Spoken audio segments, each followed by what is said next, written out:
Hello, my name is Marcus. I'm the compiler of a collection of therapy quotes entitled 1001 Windmills of the Mind, a collection of advanced self-help quotes taken from what's often called the psychodynamic or the psychoanalytic perspective, which long ago, as I understand, is referred to by some, or perhaps many, as philosophical medicine and narrative medicine.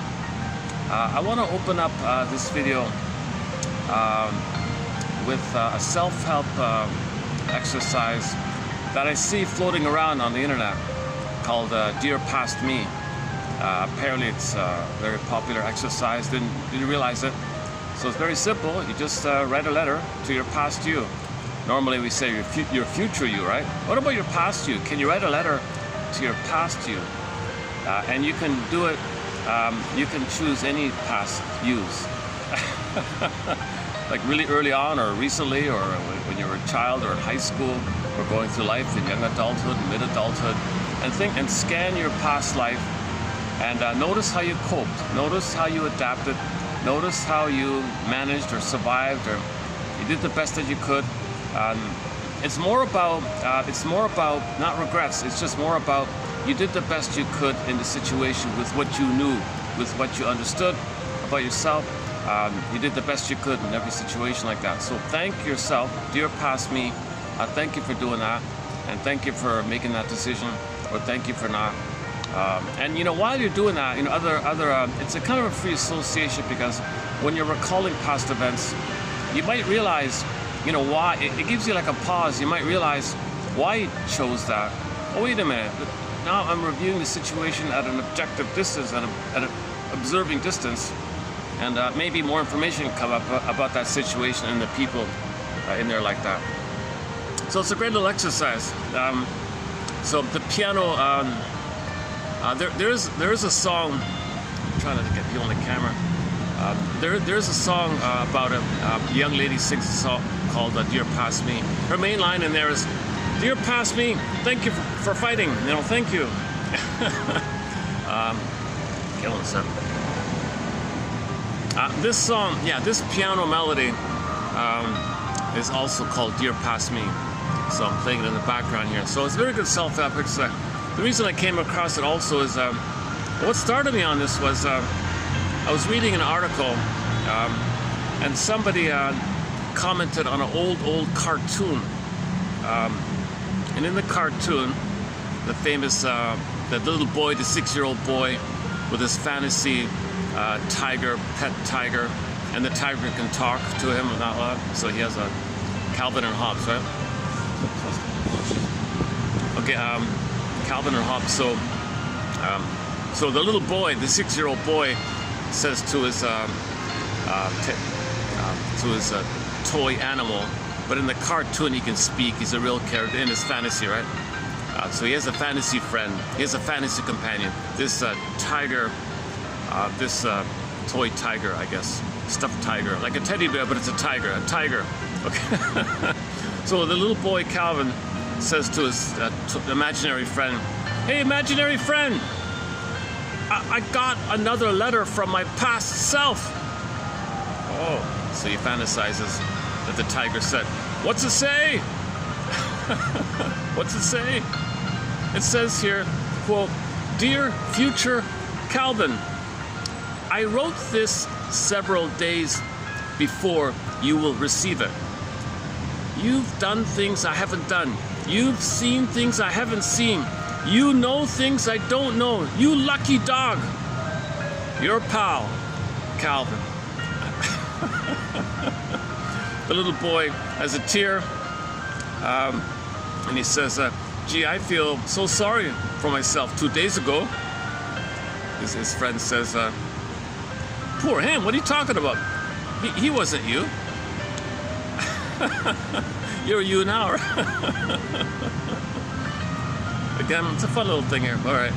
So the little boy says to his imaginary tiger friend, "Hey, tiger, hey, imaginary tiger friend here. I got another letter from my past self. What's it say?" Quote, "Dear future Calvin, I wrote this several days before you will receive it. You've done things I haven't done. You've seen things I haven't seen. You know things I don't know. You lucky dog. Your pal, Calvin. The boy says, the cartoon says he's wiping a tear away. Calvin says, I feel so sorry for myself 2 days ago. The tiger says, for him, he wasn't you. What a clever cartoon, eh? I don't really remember this cartoon as being too intelligent or witty. It's supposed to be some kind of philosophical dialogue or something sometime. This one, yeah. But I don't remember enjoying this cartoon in my youth. Anyways, Calvin Hobbes, yeah. Sure. Okay, so, and then I looked it up, oh dear past you. Well, I was looking for the cartoon, I couldn't find it. And while I was looking for the cartoon, there are other versions of him saying, I got a letter from my past me. But I couldn't find the specific one that he's referring to. It's somewhere in there, obviously must be in there somewhere. And as I was searching for the original cartoon to show, maybe here, an actual letter posted on social media, dear past me, and she's got it written out there. Thank you for this and thank you for doing that. And you had a hard time and you were in pain, you were suffering, and man, oh man, and you did all this and you held it together for us, and you managed it, and you found a way. Thank you, dear past you, thank you, thank you. And in the song version, the young lady says, you're a fighter, thank you for fighting, thank you for putting up the good fight, you know, that kind of thing. So this is a good, so that's a good exercise. What they don't clarify is how I think this can be adapted is just survey all your past yous. Think about all the times you dealt with the situation, and you know, give gratitude to your past you. Thank you for doing that. Thank you for, so it gets away from any kind of regret, because you did the best you could with the situation. So start as a baby. Get the baby to space out with trauma. Mother wasn't around, he was crying or something. He spaced out. Dear past you, in space out land in your mind, you coped. I'm sad, but you coped. Thank you for coping. You had it really rough. You found a way. You escaped in your mind. Man, oh man, that's a tough thing you did. The man, oh man, I'm glad you did, because here I am now, you know. So thank you for finding a way. Thank you for adapting.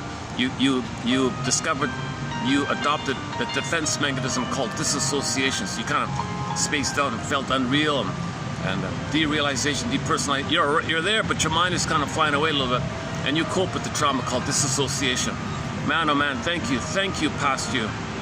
You know, and then you continue. So if the parents are fighting, you know, and you hid somewhere, you know, thank you for finding a way to minimize the situation. You know, thank you. You hid in the library. Thank you for going to the library. Thank you for running away and escaping and hiding behind some books, or whatever. You know, and you can survey your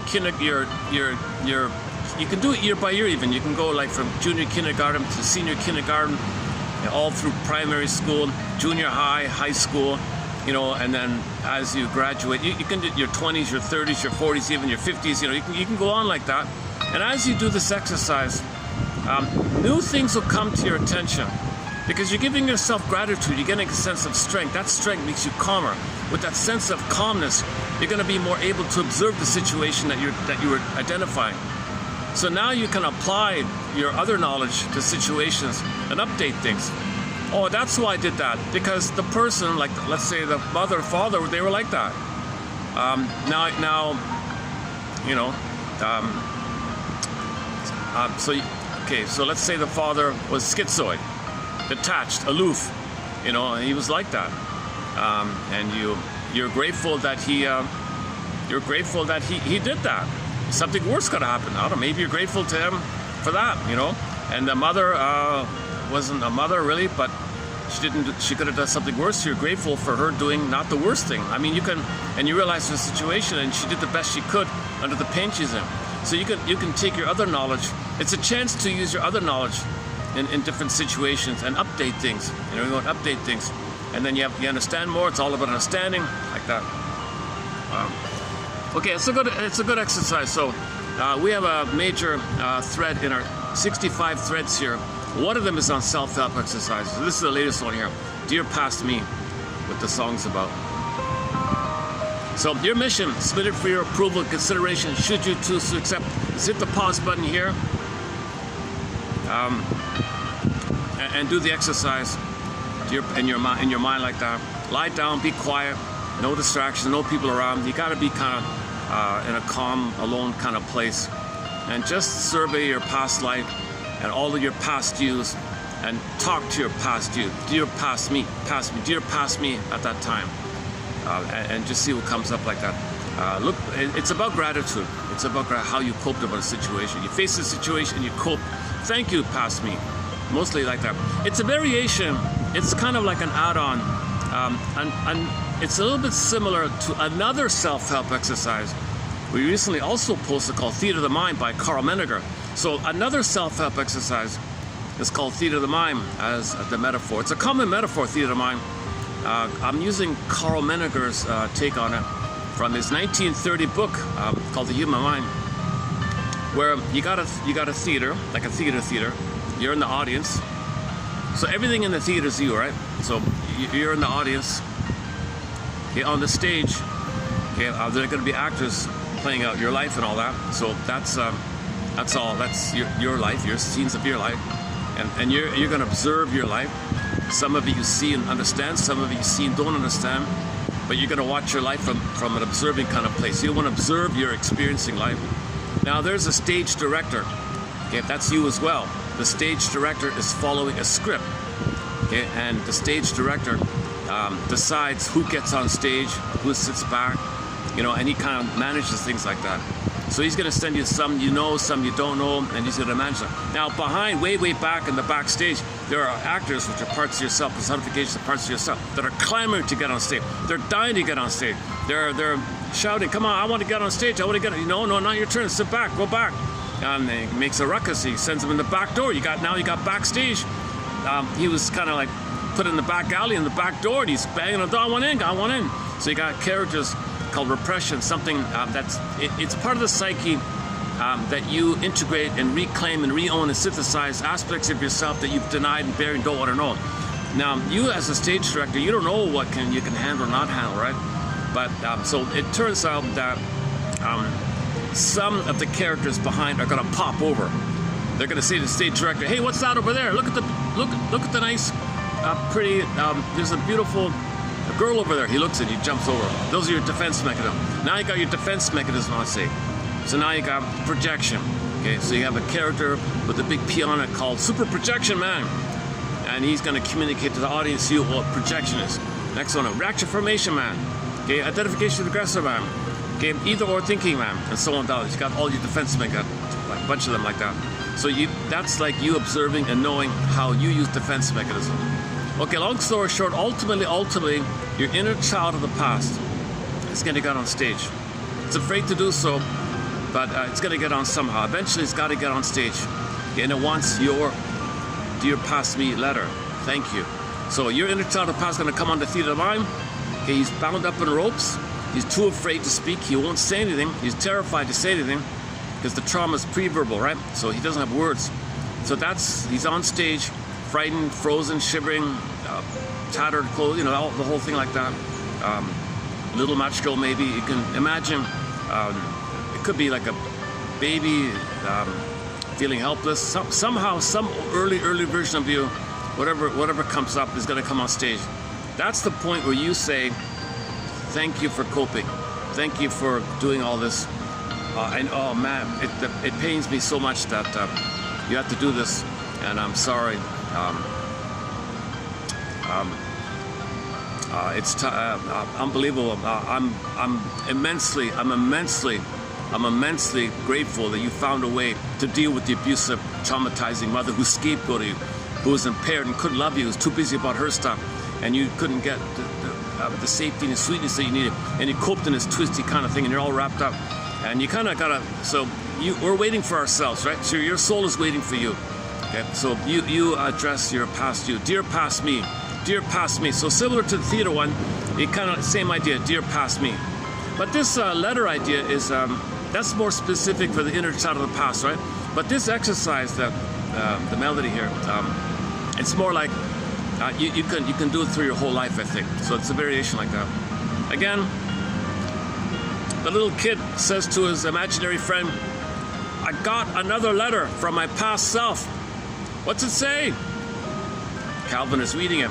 It says, "Dear future Calvin, I wrote this several days before you will receive it. You've done things I haven't done. You've seen things I haven't seen.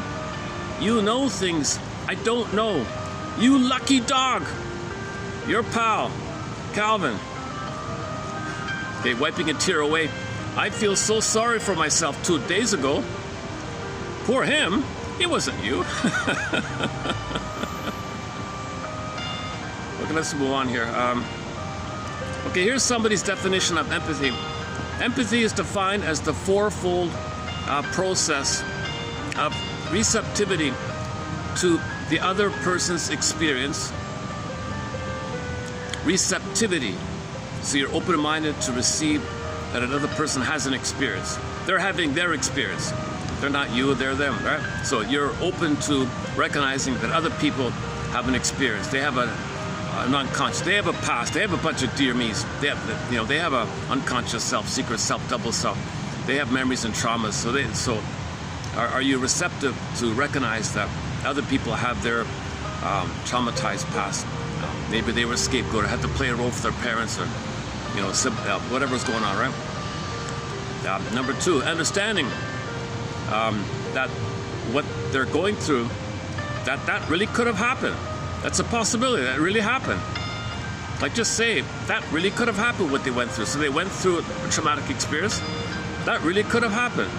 Okay, number 3, take a walk in the other's shoes, with the other's shoe size, not yours. That's a variation, all right? So try to walk a mile in his shoes, but not with your shoes, with their shoes. Okay, number 4, and responsiveness in an articulate form of communication that provides a recognition and acknowledgement of the other's struggle and humanity. So number 4 is, can you put some words to it all, where you acknowledge and recognize their struggle and their humanity. Okay, that's a new definition to our empathy chapter.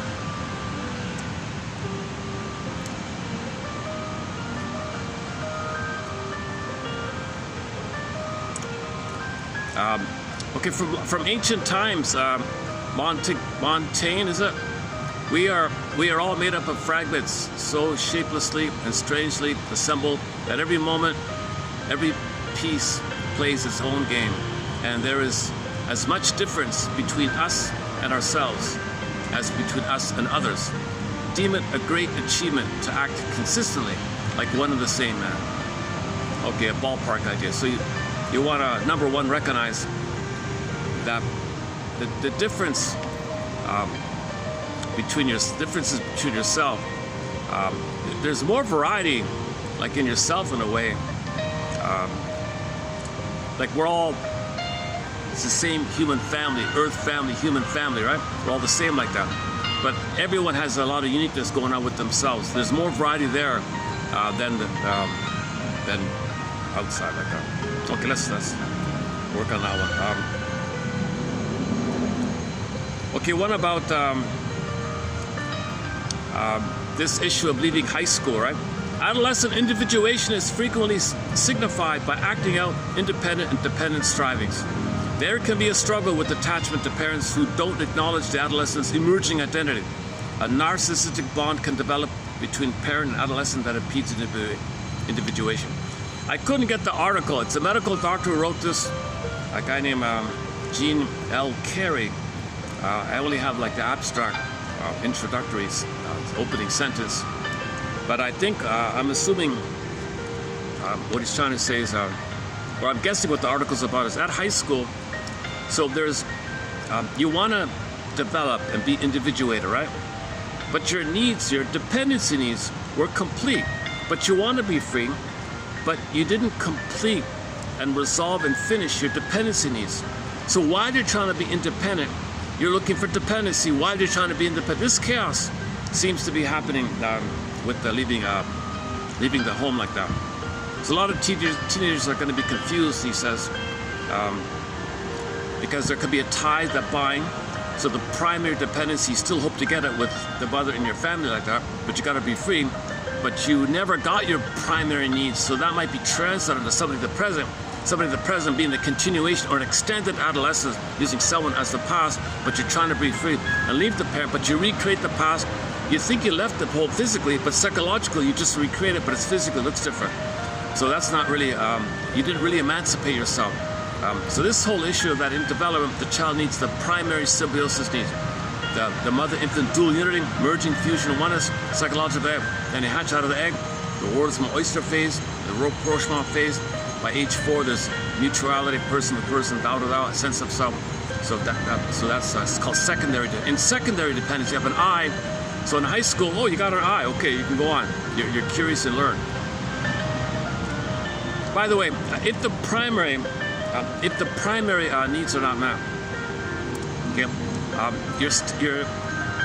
if the trauma is before 18 months and you didn't get that primary like oneness needs met, during the oneness time, that's called, the baby's in a state of called grandiosity, infantile megalomania, unconditional, hallucinatory omnipotence. The mother's the omnipotent one, and that's part of you.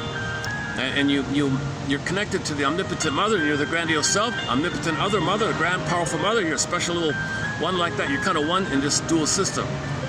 So babies start off kind of like in a state of unio mystica, participation mystique. So one with the whole thing, and he thinks the whole system is him. So he needs something proof. There it is. He thinks he created autocratic.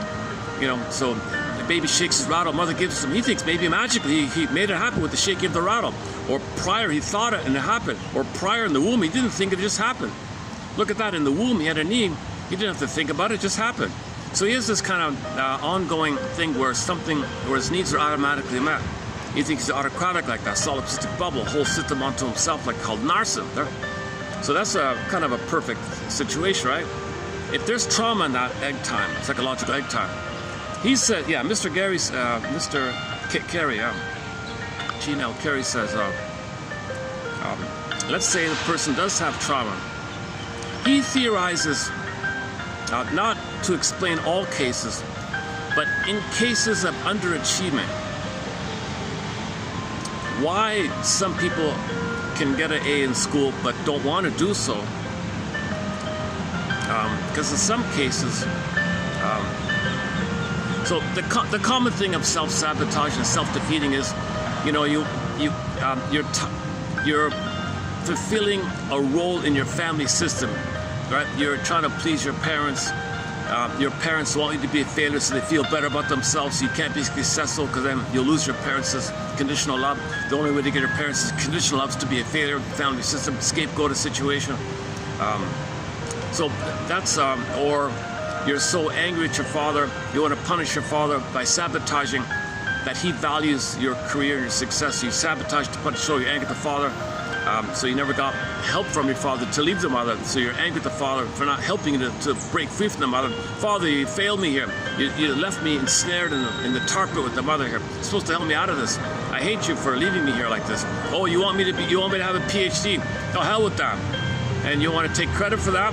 You don't. No, I don't want to give you that satisfaction. I'm so angry at you. I'll sabotage the thing you value. I'll sabotage it to express my anger. That's called a fire of victory, fire of revenge. So there's a lot, sort of a bit of a list of theories on self-defeating behavior.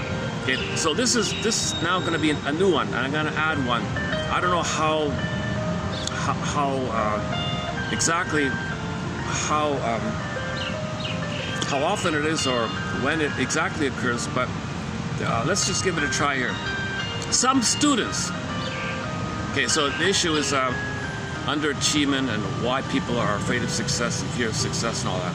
It's sometimes because, in conclusion, it's sometimes if it's not.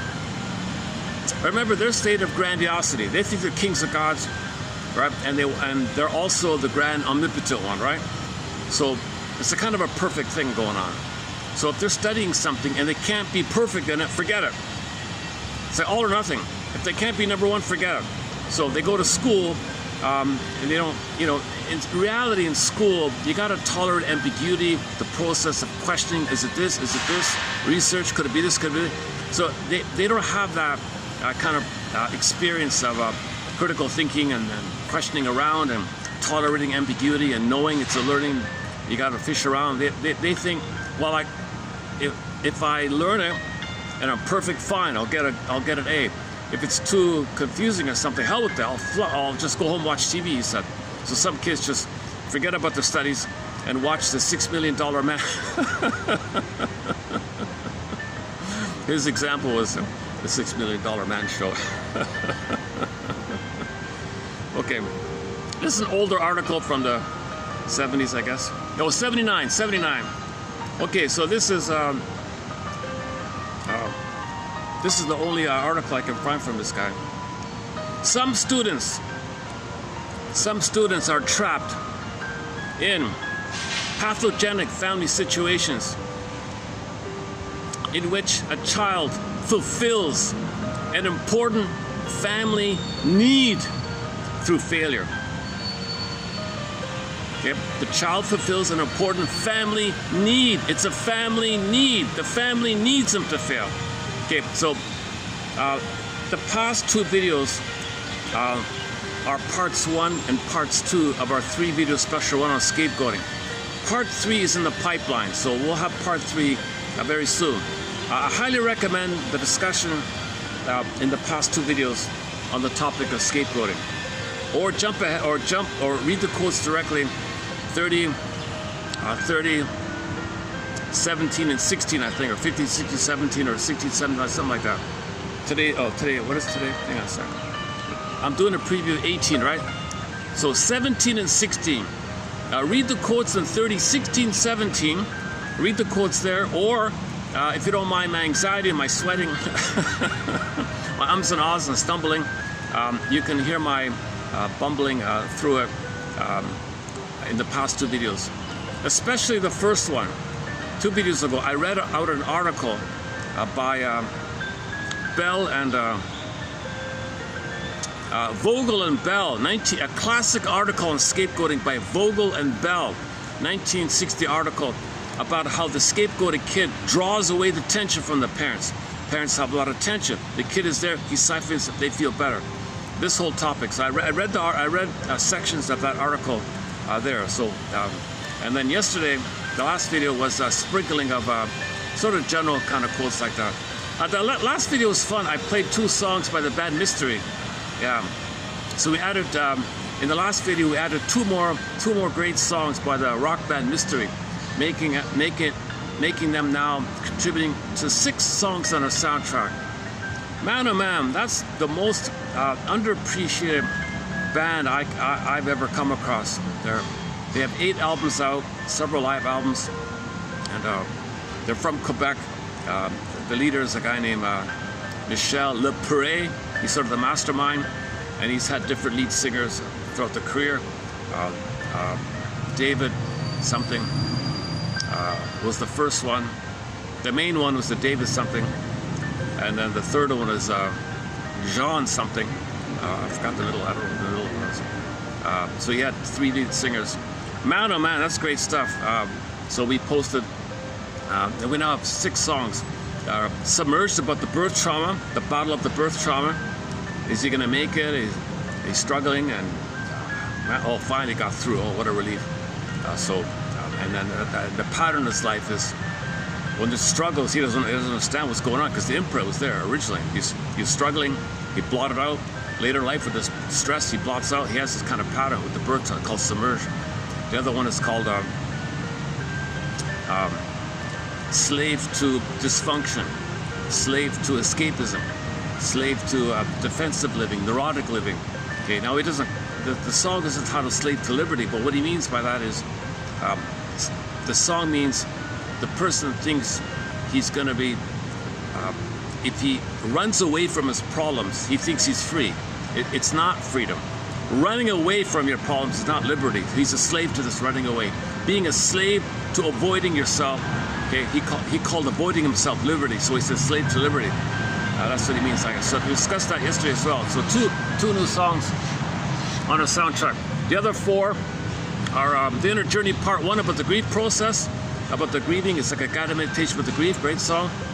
Behind the Mirror, oh man, Behind the Mirror is really a great song. About next stop, Twilight Zone, Behind the Mirror. Like you look in the mirror, you see what you see, that's what you know about yourself. But behind is a shadow, dark shadow, like a wall beneath, right? Behind. So metaphor means unconscious. We all have an unconscious, something we all have in common. We all have an unconscious.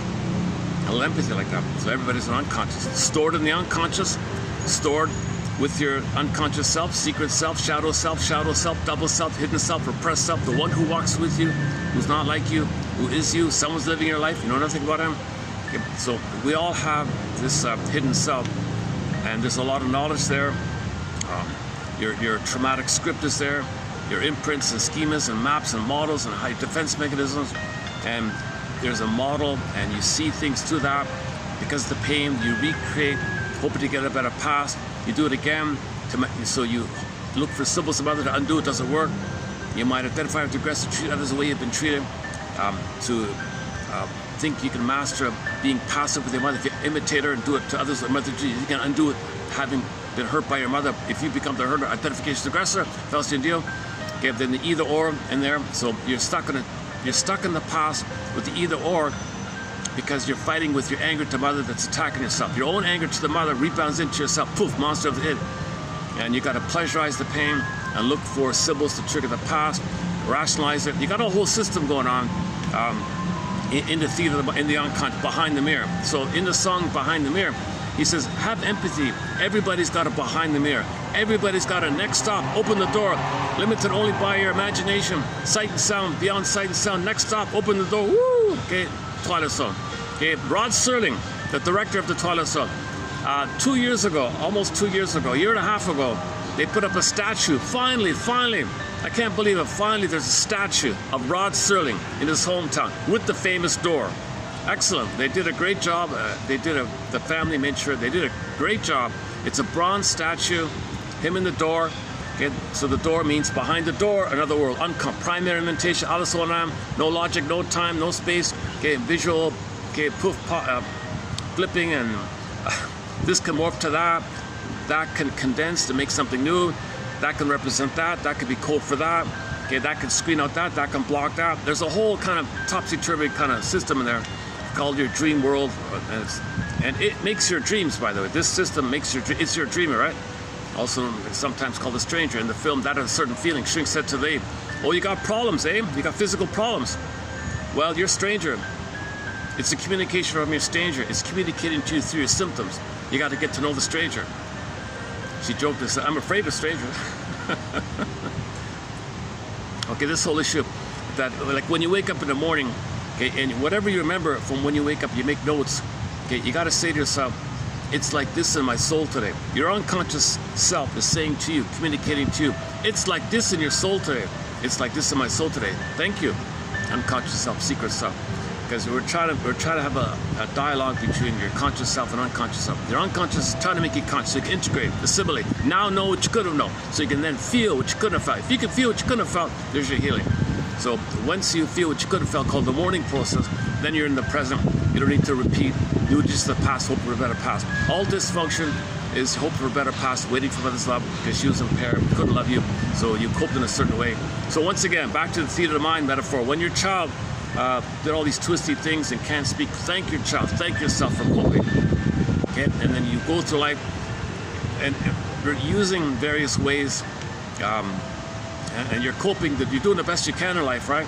So in the self-help imagination exercise, dear past me, thank yourself as you survey your past and how you cope with certain things like that. Okay, so Behind the Mirror, excellent song. Once again, Behind the Mirror. Okay, The Inner Journey Part 1, Submerge, about the birth trauma, Slave to Liberty, like he means in the song Liberty, like Peer Gynt and Don Juan, I gotta be free.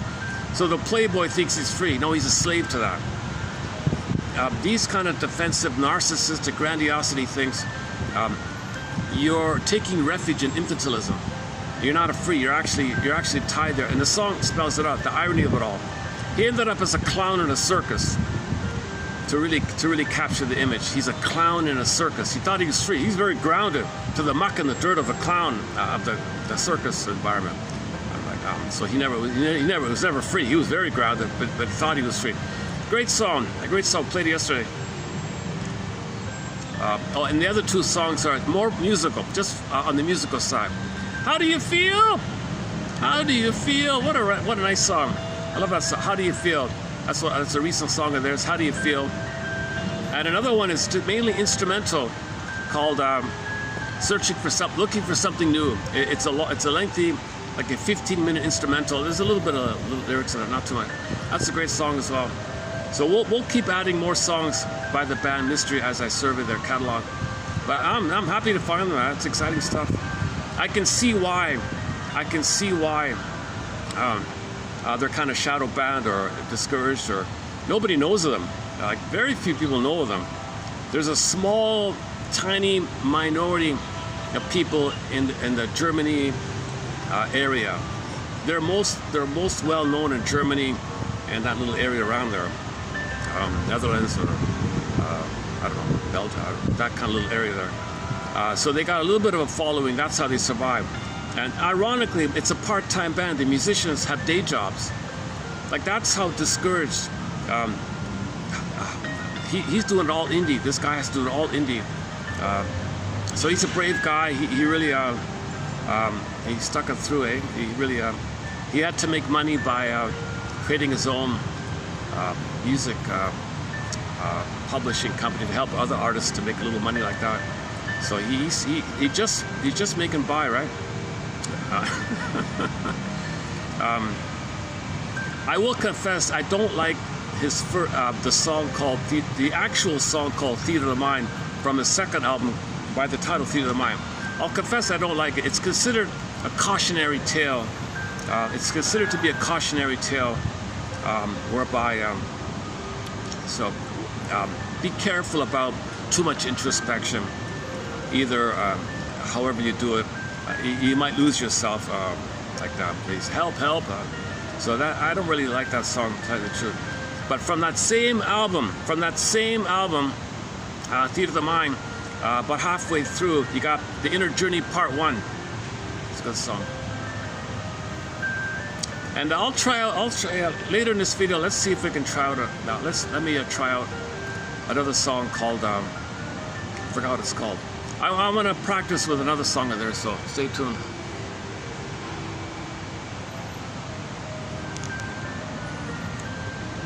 Okay. Actually, you'll be surprised. They're too good. You see, they're kind of too good. Their lyrics are a little deeper, like Grief Process. Their lyrics are a little more psychological, analytical, a little bit, right? So that's why they're kind of banned. Don't teach people these kind of things. Delusion Reign's okay. I've tried it once. It's not one of my favorite, but it's an okay song. But I noticed it's a crowd favorite. The audience loves that song, Delusion Reign, because he likens that we're always under a non-stop, everything you see and hear is a lie, delusion, like drips of rain, delusion rain.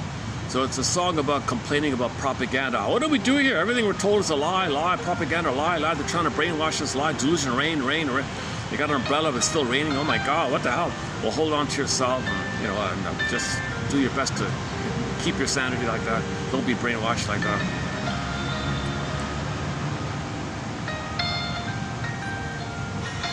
Maybe the song I'll try out. Let me try out from the Theater of the Mind album, the second one. They have a song called Peace of Mind as well. Peace of Mind, not the Boston one. Their version of Peace of Mind. It's just a general song about when you're traumatized, you're confused. But if you face things, then you'll have peace of mind, that kind of thing. So maybe we'll play that one. It's not the greatest song, but it's sort of in the middle range song. Maybe we'll play that one. Okay. So let's keep our piano music in the background here. Calvin says to his toy friend, I got another letter from my past self. What's it say? Dear future Calvin, I wrote this letter to you a few days ago. You've done things I haven't done, and you've seen things I haven't seen, and you know things that I don't know. You lucky dog, you. Your friend, Calvin. The boy says, gee, I kind of feel sorry for myself. Well, what are you talking about? That guy in the letter wasn't you. So focus on the present, right? Like, he's congratulating you. The past you is congratulating you. You know more now. You're in the present now. So that's a good. Okay, we did the empathy one. I like this definition of empathy. So let's continue here with Dr. Carey. The last name Carey, not first name, the last name. First name Jean. Okay. Some students, so we're talking about why some kids self-sabotage their chance for happiness, why they're self-defeating like that. Because they might have the narcissistic idea, if it can't be perfect, forget it. You know, this guy, that basically, in a nutshell. So let's spell it out here. Some students are trapped in pathogenic family situations, okay, dysfunctional homes, in which a child fulfills an important family need through his failure, okay, called scapegoating. If the kid is a failure, that disperses and draws away the tension the parents feel, because the failed kid is a symbol of their unconscious failure, their unhappiness, their shame, their anger, their self-defeating, their lack of success. They want the kid to symbolize it, show it, display it. Then they feel better about themselves because they think they're not him. I'm not that dysfunctional kid, I'm me. Oh good, what a relief, it's not, it is them. The scapegoated kid is a mirror of their shadow self. So they project and coax the kid to play the role so they feel better about themselves, and that disperses the tension like this. So the kid's playing a role, it keeps the parents together. All kids will adopt the role the parents assign to them. Again, past 2 videos on scapegoating. By the time that the client reaches college age, he may be helped considerably by seeing the nature of the family problems. Okay, Joseph Barnett makes a big deal about this. In high school, you gotta give, this is my part here, give everybody a copy of the comic psychoanalysis and a copy of this collection, 1001 Windmills of the Mind. It's convenient, it's got 20,000 edited quotes, and from this collection it springs off to thousands of authors. I don't know any other kind of central wheel, kind of central axis, central, or some other resourceful collection of material. Get them interested in self-awareness. Get them interested in family systems. Teach them about Murray Bowen's emotional triangle theory. Give them Masterson's axiom, self-activation triggers abandonment depression, which leads to defense. Okay, teach them about defense mechanism, either or. You got to teach kids stuff, and then that allows them to know they can face and process and have a new self. If they don't, they may be stuck in an extended adolescence, and they're always in high school, so they're always in that kind of childlike place. And an extended adolescence just reinforces the child role, and you might be playing the same old role you learned in your family your whole life. All you do is have to get married and recreate it somehow. By the time the client reaches college age, he may be helped considerably by seeing the nature of his family. So every kid's got to learn family systems theory. Everybody's got to learn family. Even with that silly John Bradshaw with the mobile, whatever. Get people curious about Eric Byrne. You know, Eric Byrne, PAC. Okay, everybody has a memory of being a child. In the mind, there's an image of them playing the mother, that's the parent, criticizing themselves, and maybe they never differentiated. Now the adult's missing, the A, PAC, the adult's missing. So you're dealing with frozen child freezing period that could be fused.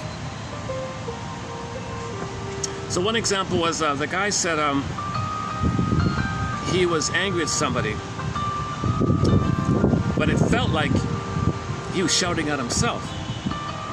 He felt hurt trying to be angry at somebody for something. He was triggered, upset about something, but it turned out he projected a soul into that person and was shouting at himself within. So he had a hard time differentiating self and other like that. So his psychic structure is frozen child, freezing parent. If he's going to criticize others, he's criticizing himself, and he feels the pain. So why is that happening like that? There's no adult, right? So it starts off with fusion, but when the baby's loved, he can differentiate, separate an individual and be himself. And now there's a self-agency, self-reference point of the self. Not playing the parent, criticizing himself, using the present as a theater staging. So if in your mind all you are is the wounded child fused with the rejecting mother, mainly at your age of yourself, and whenever you express anger, you're attacking yourself. But that's a cry to the mother. You see, and you're hurting yourself because your mother said no to you and your anger turned yourself. So you complain, let's say you complain to somebody about something, you're actually like crying for love to your mother, but your mother originally said no, and that energy turned to anger to yourself. So this is that theater of the mind idea. So give people 1001 Windmills of the mind. There's 20,000 quotes here. I can't think of any other collection of quotes that can spring off to all the other excellent authors. Masterson's in here, Janoff, Althea Horner, Rinsley, Guntrip, Fairbairn, Klein, Mahler, Grotstein, Ogden, and many, many others. Joseph Barnett and his wife Tess Forrest recently covered. Excellent stuff. Some of these articles are hard to find. They get withdrawn or unavailable. A lot of the quotes in this collection come from printed books which have never been digitized. Can you believe it?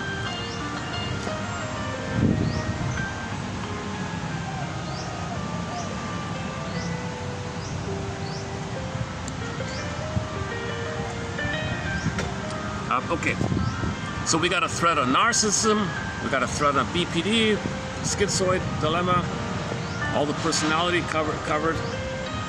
Okay, sorry, let's go on here. So this quote is about why some kids are afraid to be successful in school. Okay, that they're underachievers, they call them. They can be successful. They have the talent, they have the ability if they were to apply it, but they can't apply it. They're afraid to apply it because in the mind, if they be themselves and be successful, okay, then they break out of the homeostasis of the mind, the memory, out of anxiety. Whenever you break out of the family system, you feel anxiety. So you stay in, you're trapped in, ensnared in. Now the source point of all this is mother wants you and needs you. Okay, play the song, I want you to want me, I need you to need me, I beg you to beg me, I can't live without you, baby. Okay, the Cheap Trick song. So the mother did a cheap trick on the kid. Okay, play that song. We discussed, I spent 1 hour on that song recently, about a week ago. I did a cover of it by Chantal Charlotte or something. So that's the mother trying to get symbiosis, using the kid as a stand-in mother for her. That's in the mind. Okay, so if he breaks out of that, he's going to feel betraying his mother, not having a mother, and all the anxiety would come up. You'd be triggered. So that's why you got to build your present mind. These quotes build your present sense of present. Then you can handle the feelings of the past. If you still think you're in the past, you don't have the ego for the present, then you're afraid to admit the present. You're afraid to admit the reality of the past because you have no sense of present. You got to build this. It's the time thing, the time element. If you can enhance your sense of the present, then you know you're in the present. So when you're feeling, when you're triggered, the antecedent, you know you're in the present. You stay in you hold on, you're in the present. You're in the present. And you know this is the past stuff. You hold on, okay, and just stay with yourself. Just stay, you're in the present, you're feeling the past, and know you're in the present. Build the present, know that it's not the past. You didn't help, I think. I have not done this process. Disclaimer. I have not been analyzed. I'm not a counselor, psychologist, shrink, professor, midwife, doula, gynecologist. I'm the compiler. I find quotes that are interesting.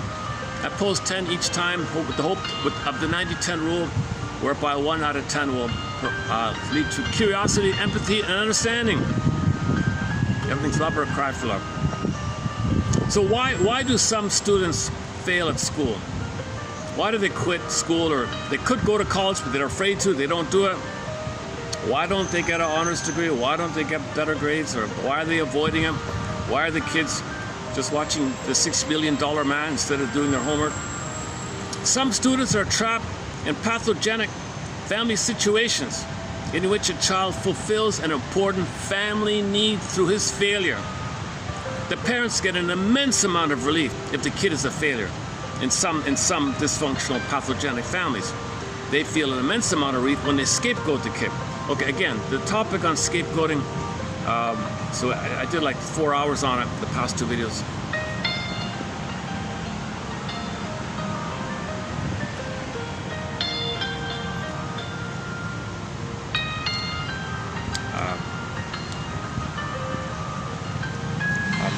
I'm not really refreshed. I'll be making some speaking bloopers, but I'm not really in top form here. I'm having an off day here today, so I think I was fresher in previous videos here, so hang in there. Hopefully it's the quotes. I'm focused on the quotes. Have empathy and focus on the message, not the message. I know the medium's the message, right?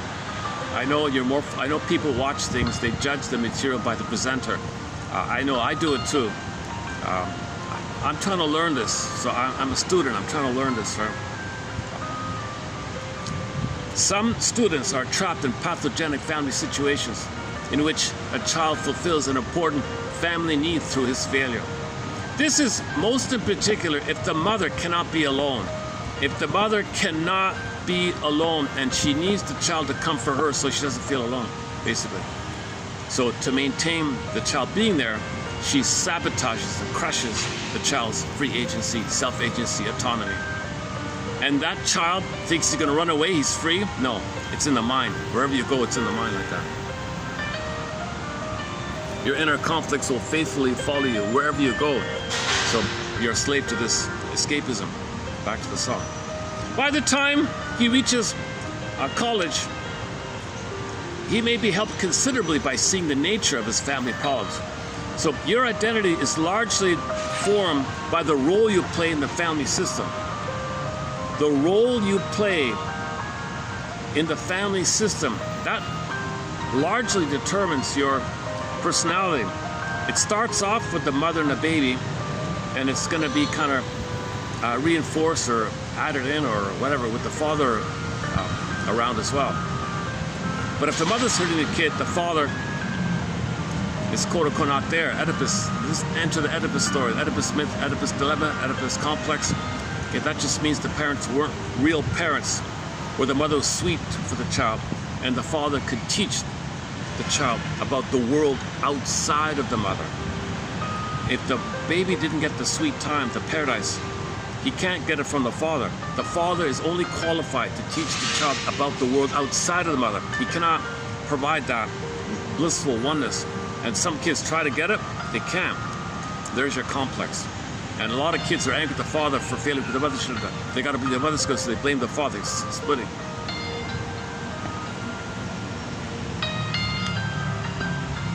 By the way, so the child copes to either or, and later when you recreate the past and you feel anxiety, you revert to either or. That tries, I'm okay, you're not okay. I'm right, you're wrong. So splitting. So you got to get to whole object relations, third of the side of the coin. The mother's a person, not a goddess or demon in your mind. So it's about the model in the mind. We go by the model in the mind. If the model in the mind is still fusion and either or and flipping and that chaotic stuff, at least it is that's due to a family system. But anyways, thank yourself for coping in the mind, coping however you cope. Thank yourself for coping, because if you didn't cope, something worse would have happened. So you had to cope.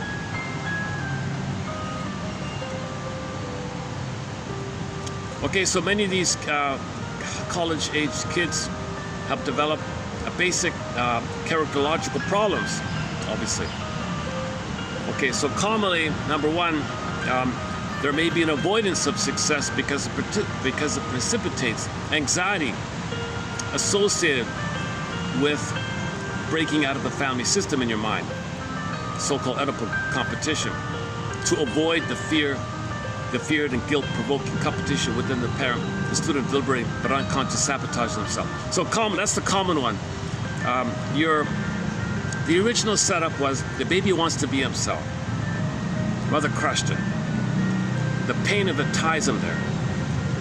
If he's going to be successful in life, he'll be reminded of mother crushing him. He's tied there. He's just going to recreate it. So he'll fail it to recreate it. He'll recreate what he has. So he tried to be himself. He tried to study, learn, be himself, who he is. Mother crushed it, because when mother crushes it, the mother knows he'll be tied to her. The more the mother hurts the baby, the more he's tied there. That's what she wants. She doesn't want the child to be free. The child wants to control the kid. She exploits her power like this. The greatest hurt of all, his mother's doing this. But again, you got to understand that she's trying to get a better pass on her end. She doesn't know she's doing this. So when you self-activate, do well in school, you're going to trigger the original babyhood time. I want to be myself, Brother Christian, and you're tied there. So try to be successful in school. Click, click, trigger, trigger, pain, oh, fail, because the wiring goes in your head. Okay, and you repeat the wiring, the energy flows in your head, and then you fail it because you're following the energy in your head. Imprint it in. Imprints lead to blueprints. Okay, so you're following the blueprints. So you're recreating the past. Trauma, repetition, compulsion. You're going to recreate the past to know the past. So when you try to be well in school and you freak out and sabotage it and you fail, okay, that's to know the original prototype imprinted in, that you tried to be yourself, self-activation, Mother crushed her, and you're tied to her, and you can't leave her, and you don't have the world outside of her, so you can't graduate in school usually like this. All right, so that's part of it. And again, the fire of revenge.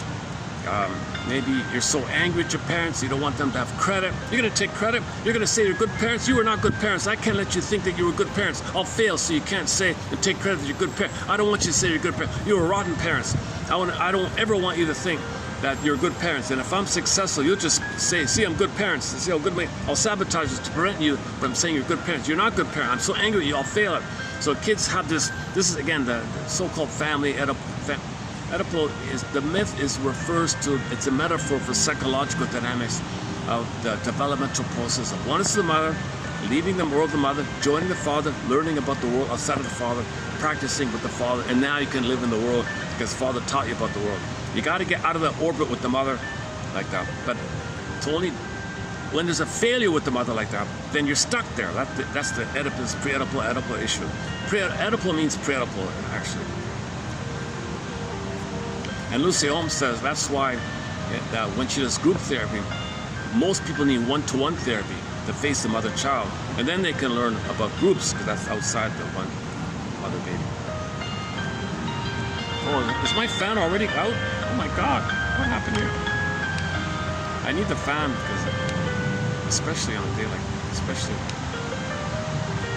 sleep deprived. Luckily it's an overcast day here. Oh jeez, otherwise I probably couldn't do this video. Okay, let's continue with Carey's article here. Okay, so he acknowledges this, but he says his article is mainly about this number 2 here, which he says other authors don't really discuss too much, so he wanted to talk about. But this is written in 1970 something, right? Okay. So another common reason that people are underachievers. Number 2, development of narcissistic disturbances which impede academic success. Okay, so regarding this one here, number 2, this latter one here. Because some individuals have sustained early and prolonged narcissistic injury. Because that means the baby wasn't allowed to be one with the mother and the breast time, the nursing. It's an injury. Mother wasn't there, an injury. He's allowed to feel like a king and a god for 18 months. Injury when that's failed.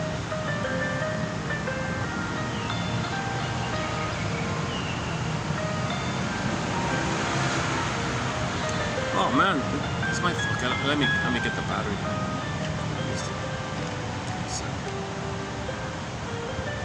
I can use the battery for the phone.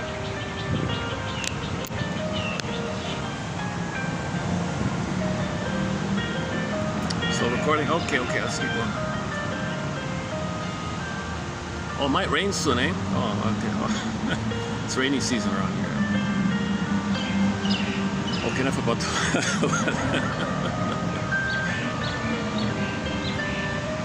avoidance of development of narcissism. So it's called the world is my oyster. When the baby's with the breast mother, kind of like an oyster, like a round, ovalish, round, right? Breast. That's primary from birth to 4 to 5 months. Now he's got motor skills. He can walk, crawl, run, hop, skip, jump, right? Jump. But the narcissistic oneness disperses to the world. So the world is the breast. The world's his oyster. He's still in a solipsistic attitude where he's center stage, all about him. He's one of everything. Everything should serve him. He doesn't have an identity yet to feel gratitude or have a sense of self. He's got none. He doesn't have that yet. He's still in this merge thing. When that's complete, when his primary dependency needs or narcissistic dependency need, primary dependency needs met, or original narcissistic needs are met, when they are met, that's like a soil, mother-infant soil into sweetness and acceptance and safety, the blissful oneness. Okay, during that time, he's a king and a god.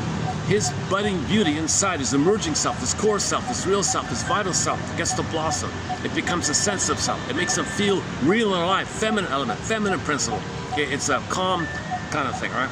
A calm, animating quality. But that's frozen in trauma, undeveloped in trauma. So now you're frozen development in this kind of area. And we live to the extent that we have this feeling. It's the quality of our feeling that determines the quality of our life. So when there's pain and developmental arrest, okay, we're frozen. Trauma is a psychic freezing, time freezing thing.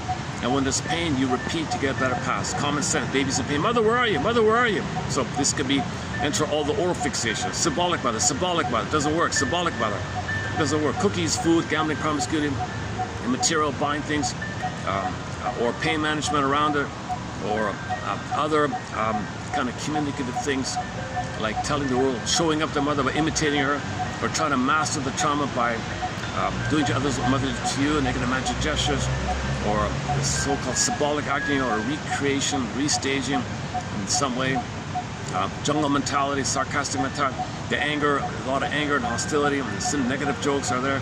This jungle mentality, either or thinking, my greedy or greedy to be, okay, all these kind of, this whole issue here, it's a cry to get mother's love in the past, connection in the past, so you go to develop, goes to get your identity. So when the primary needs are not met, you're frozen there, and you spend your life cursed, jinxed, wrestling with this thing, because what you're wrestling with is this traumatic script where you tried to be yourself, mother crushed you, you're pain there, you reach to get a better outcome, but you're out of the nursery. You do it symbolic, mirage way, right? It fails, you're stuck there. Repeat, stuck. Hamster wheel, Klieglos, treadmill, repetition compulsion, the compulsion to repeat, okay, and so on. You pleasurize it, you become addicted to it, it doesn't work, and you cover the cloak as rationalization where you lie to yourself. Now you're stuck in this rigmarole, this misery machine, and that's the issue. You're living in the past, dwelling in the past. You're not psychotic because you understand the ego splits. You understand the present, but it's only your mind allows that because you gotta create a chance to get a better past. So there's still a mystery about why the ego splits like that. Why does a person get 10 PhDs and still have infantile, enraged, entitled issues? Oh, this morning I saw a guy. A top, one of the smartest guys in the world or something, apparently. I don't buy it at all. But he said something that was so infantile, so petty and narcissistic and so bitter at his mother. And here he is with getting some award for something. Man, oh man, what a split. The guy has 20 PhDs or 10 PhDs, whatever, but his emotionality is so Adler's compensation theory, the more you can't feel. So one coping strategy, Pinner called emotional body goes on. All the energy goes in the head. So he's a heavily intellectualized person. He's the guy that says, I think therefore I am. No, I feel therefore I am. No, I think therefore I am. No, I feel therefore I am. He doesn't understand that the feeling's frozen. So if he's only thinking, he's going to obsess and ruminate and calculate and live in the head. It's a schizoid thing. He can't feel or connect or bond. So he's in a rage. And this rage comes out with his little philosophical slogans that he had. He has some of these little philosophical slogans that were veiled about his rage. his extreme sense of rage are encapsulated in these little cute little things that he's saying. But it's cynical. They're all bitter and cynical, those things that he's saying. But he's got 10 PhDs. So there's the famous gap between your vital self, your true identity, real self and all that, and the so-called adaptive self or social self or as-if self or pseudo-self or false self, whatever. And the more you live in the false self, the more you betray your vital self. He spent his whole life in the false self, betraying the vital self. So how does the vital self communicate? It's sneaked out. Remember the theater of mind, something sneaks on stage? So in that man's, and if we borrow this guy, I won't mention his name, it sneaks on stage those kind of little popped over things. Oh, this negative thing and this negative thing, this negative thing. Okay, that's his cry for mother stuff. All negative slogans are a cry for mother stuff. So those bitter negative things those really cynical, sarcastic negative things he was saying, okay, and wants to be seen as important for saying, look at me. So he wants to be seen, and he's saying, while he's being seen, he's saying, I want connection, I want love. We all want connection and identity. So he gets his identity with his narcissism. It's not proper identity. He's got to have the connection to get to his proper identity. So he reverts to a narcissistic identity. So narcissism makes these cynical comments. Okay, cynicism gratifies infantile megalomania. Cynicism gratifies this oral wish to get the connection with mother. Okay, this sarcasm and cynicism is infantile megalomania. So it's a cry for the connection, for the love. So on the theater of the mind metaphor, okay, when the soul hops over and you see these cynical things, you in the audience have to interpret this. So if this person were doing this exercise himself, he would say, he would observe himself. Oh, am I saying that? Yeah, so when you pause and observe, you have a chance. If there's nobody in the audience, it might be with that guy, there's nobody in the audience. He has no self-observing capacity. There's he's not listening to himself. So that's why there's got to be people in the audience. That's you listening to yourself. It's an excellent metaphor, theater of the mind. It's too bad Mr. The singer used it in a different way. It's too bad about that. But he made up for it with his other songs. So no, he's great. The Bad Mystery. He was just starting out back in the early 90s. 96, right?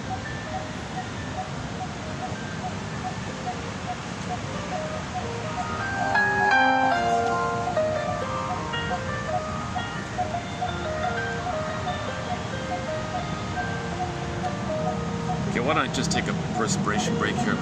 Let me do some. Let me play some. Let me see if I can find that other mystery song. Hang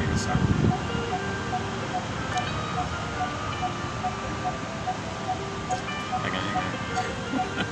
Hold a second. I gotta get my ice towel here. Hold a second.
yeah, I wanna check out. They got a song called Chameleon Man.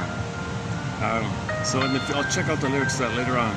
I'm assuming it's about the guy who lies all the time. So I'll play that later.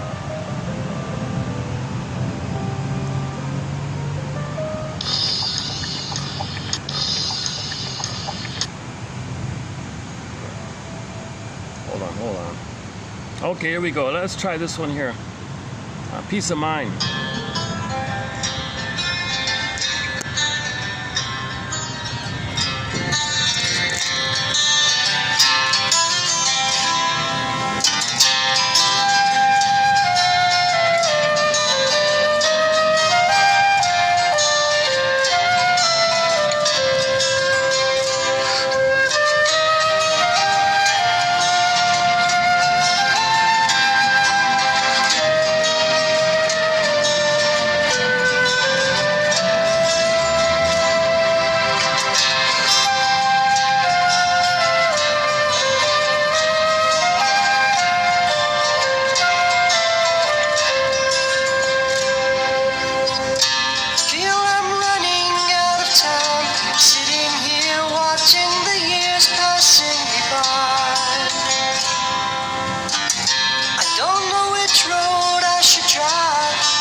That's from their second album. This one here.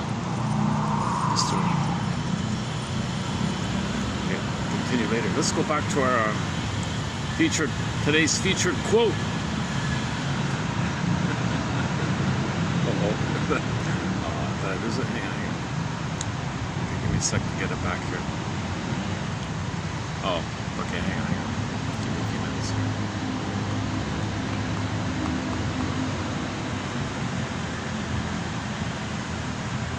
Oh, okay.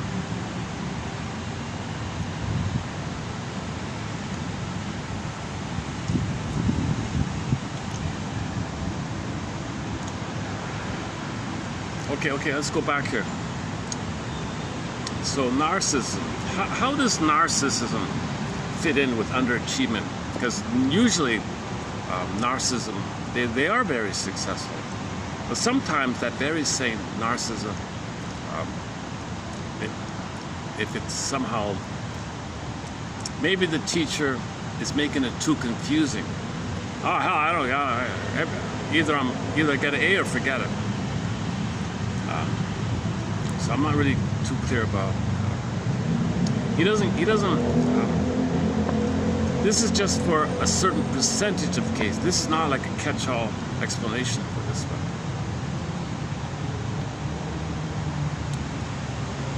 Okay, because some clients have sustained early and prolonged narcissistic injury, okay, so they were not allowed to have the oyster. Mother crushed it, and he's frozen there. When you're frozen in that oyster phase, okay, you think you're special and grand. You take refuge in. You're frozen there. It means you're frozen there. You didn't graduate out of that to person, human to human, quote unquote, more human side of being human, right? You're still in the infantile God kind of place called the grandiose self, right? Because some individuals have sustained prolonged narcissistic injury, the developmental structure, psychic structure of the grandiose self persists unmodified into later life. It's still there. There's no time there, right? You can have it forever. Consequently, they have been unable to develop adequate endopsychic mechanisms to regulate self-esteem. So the only way they feel better is if they're perfect, right? There's no holding interject, soothing interject, the internalized good object for himself as a person. He never got to that place. So he'll have to use other ways to calm himself, right? The grandiose self is addictive. Narcissism is an addiction. So maintaining this fantasy that he's a king and a god is addictive. He's a slave to himself now. Back to the song, slave to myself. A slave to liberty. He thinks that's liberty. Being a narcissist, he thinks is liberty in the song. Academic work requires a certain acceptance of ignorance, as well as frequent struggles with difficult intellectual material. So it's part of college to not know clearly what it's all about, but keep on going. These struggles challenge the perfection of the grandiose self, and pathologic response ensue, depending on the severity. Okay, so here's the conditional part. Depending on the severity of the narcissistic pathology, the student experiences feelings which range from loss of self-esteem to fragmentation of the sense of self. Rather than study harder when the material seems difficult, they react with severe anxiety, depression, and or narcissistic rage. So they throw the book. These are the ones that, I don't understand this, they throw the book at the wall, right? This impedes their ability to think clearly and study well. So if you don't understand something, put it aside, okay, and realize it's a game. This is all a game. You gotta play the game. It's academic stuff. They want you to just parrot certain things. All right, get what you can for yourself and play the game to parrot what they want to get your degree. What, you know. This impedes their ability to think clearly and study well. Furthermore, in order to escape the source of the dysphoria, they may avoid studying, often failing to attend classes, and occasionally not even going to important exams. They skip exams, right? Some students defensively plunge into extremely time-consuming activities which support their grandiosity. Okay, so they're going to spend a lot of time on other things which makes them feel like a king and a god. Okay, so in college, this is the sexual exploits and athletics. Others will withdraw into passive somnolence before TV and identify with heroes as the $6 million man. How does it go again? We can rebuild him. The $6 million man. Lee Majors was the actor. I'm trying to remember the theme song. The guy had an accident and they rebuilt him. So he's basically a Superman, right? He had all these superpowers, basically. These maneuvers result in an untenable academic position and increase the potential for failure and further assaults on their self-esteem. Failure is felt as catastrophic for the narcissistically vulnerable individual. It begins a circular pattern which can only spiral downward without effective therapeutic intervention. If the grandiose self persists without modification into adulthood, the individual is handicapped with a set of internalized, often unconscious values which are impossible to meet. So here's the perfectionist, no one can meet it. Now he's cynical, hates everything. Right? Without realistic personal standards, there is no possibility for healthy self-esteem. And the person must constantly look to the environment for evaluation of the self. Whenever the world does not reflect back the craved perfectionistic values of the grandiose self, a devastating loss of self-esteem occurs. In the more severely disturbed individual, the entire sense of self may become enfeebled to the point of a depressed, anxious episode of dissolution of the self, common to borderline and other types. Academic failure and underachievement result from many factors. Academic work, in conclusion, so academic work requires tolerance of trial and error, incompatible with the omnipotent demands of the grandiose self. What do I got to say to get A? I want to get A. Rather than redoubling their efforts when confronted with even minimal difficulties, narcissistic students avoid their studies and defensively pursue other activities which temporarily give narcissistic gratification.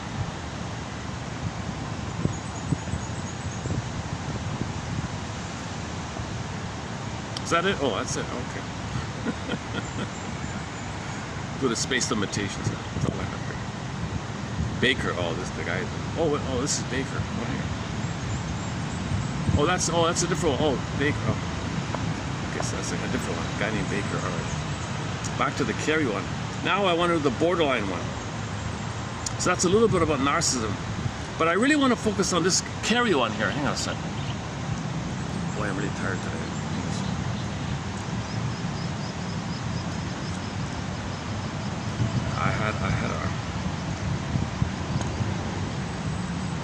I have an inner conflict doing this video here because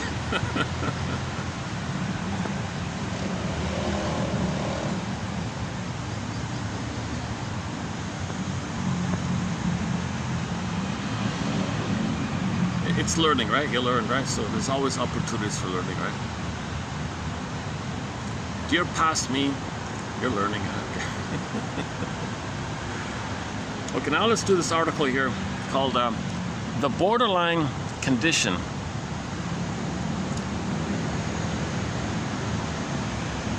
So this is way back in, what was this, in the 70s or something. So this is, he was kind of ahead of the others a little bit. So this is even before Masterson, right? Before Masterson. And there were a few references to BPD from other authors. But I like his summary of it all. I like his overview of the BPD phenomenon. So it's one of our threads here, the BPD phenomena, the BPD condition, the BPD personality pattern. So they're impulsive, soap opera, short-term, intense, dramatic relationships. They want, but they can't have, reject, they need, reject, reject. So because in the mind, the self and the other are still one. So that's seen onto the world. But they got to reject it. They don't want to be there, but they're there. They recreate it. I don't want to be there, but they're there. Recreate it. I don't want to be there. So that's why it's so chaotic with BPD people. They have an instant fusion, instant falling in love, right? Oh, that's in the mind. Oh, I don't want that. I want to get out of that. So they have no identity because of this. So they try to mimic other people's identity. And they do it again and again and again and again because there's no other. They have no sense of self because they still want the mother. So they're scrambling to have a connection, scrambling to have an identity. So again, connection for identity. The two basic needs, the connection, then you get your identity. BPDs, it's failed in that area. And in the mind reflects that. So the relationships have this chaos of, I want the connection so I can have my identity. But the connection means oneness. I can't have oneness. Nobody can give that oneness, right? They can't have it. You can't do the fusion. You lose yourself with the fusion. So you panic, you run away. But in your mind, it's still there. So you do it again. It's still there, run away, still do it again. So the BPD is notorious for this constant, flighty, soap opera, dramatic, intense, short-term relationships. So he, I'm gonna have to redo this one. I'm feeling refreshed because it's a good article. It's a little wordy. It could be, ideally it could be maybe condensed, or it's on the wordy side here, but that's his writing style, it seems. The borderline syndrome. Oh, the battery. Where's the battery? Oh, sorry. I think that's it.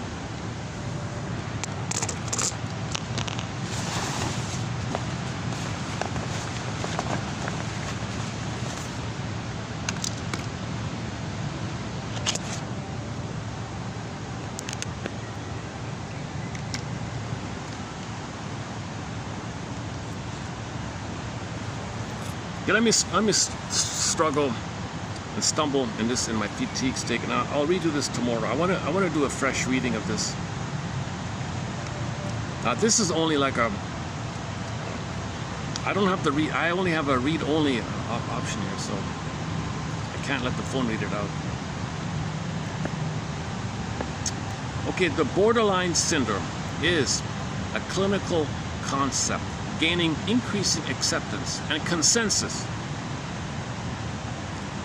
The consensus is that it can be differentiated from other types of personalities that we know about. However, it is still used synonymously by many with these other confusing terms.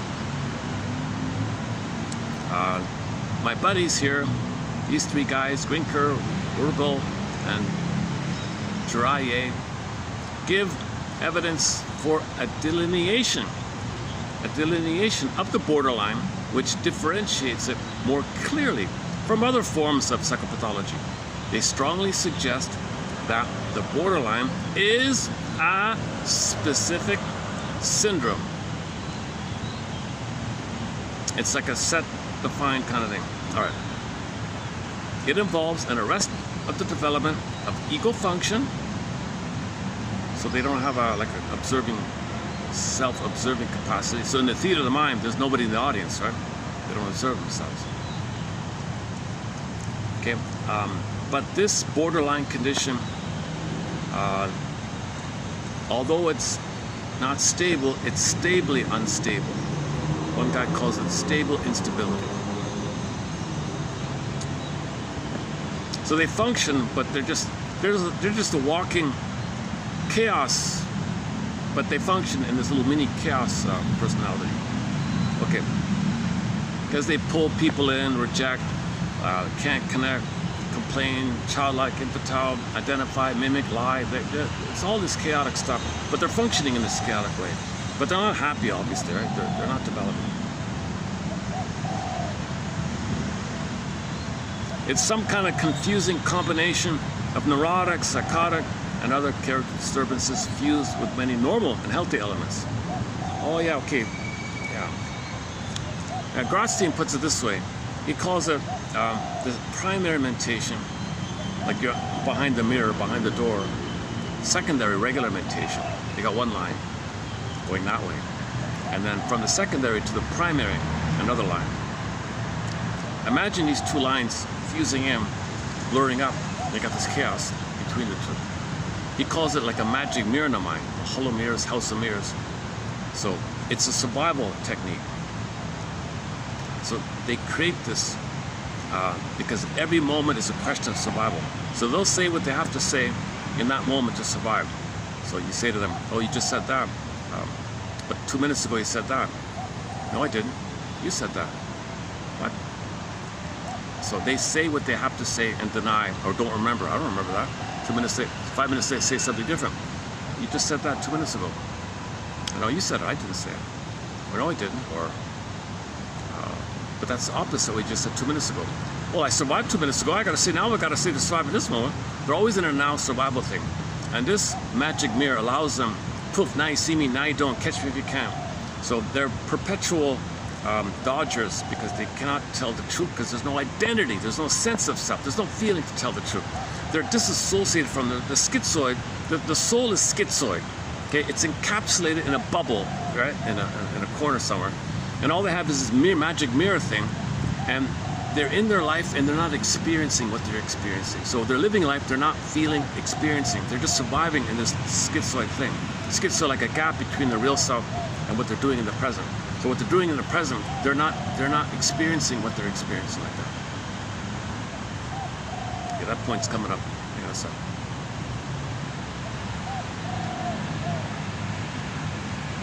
Second.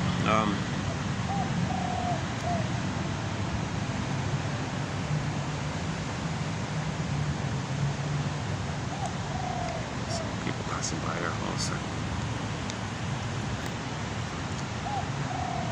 Okay.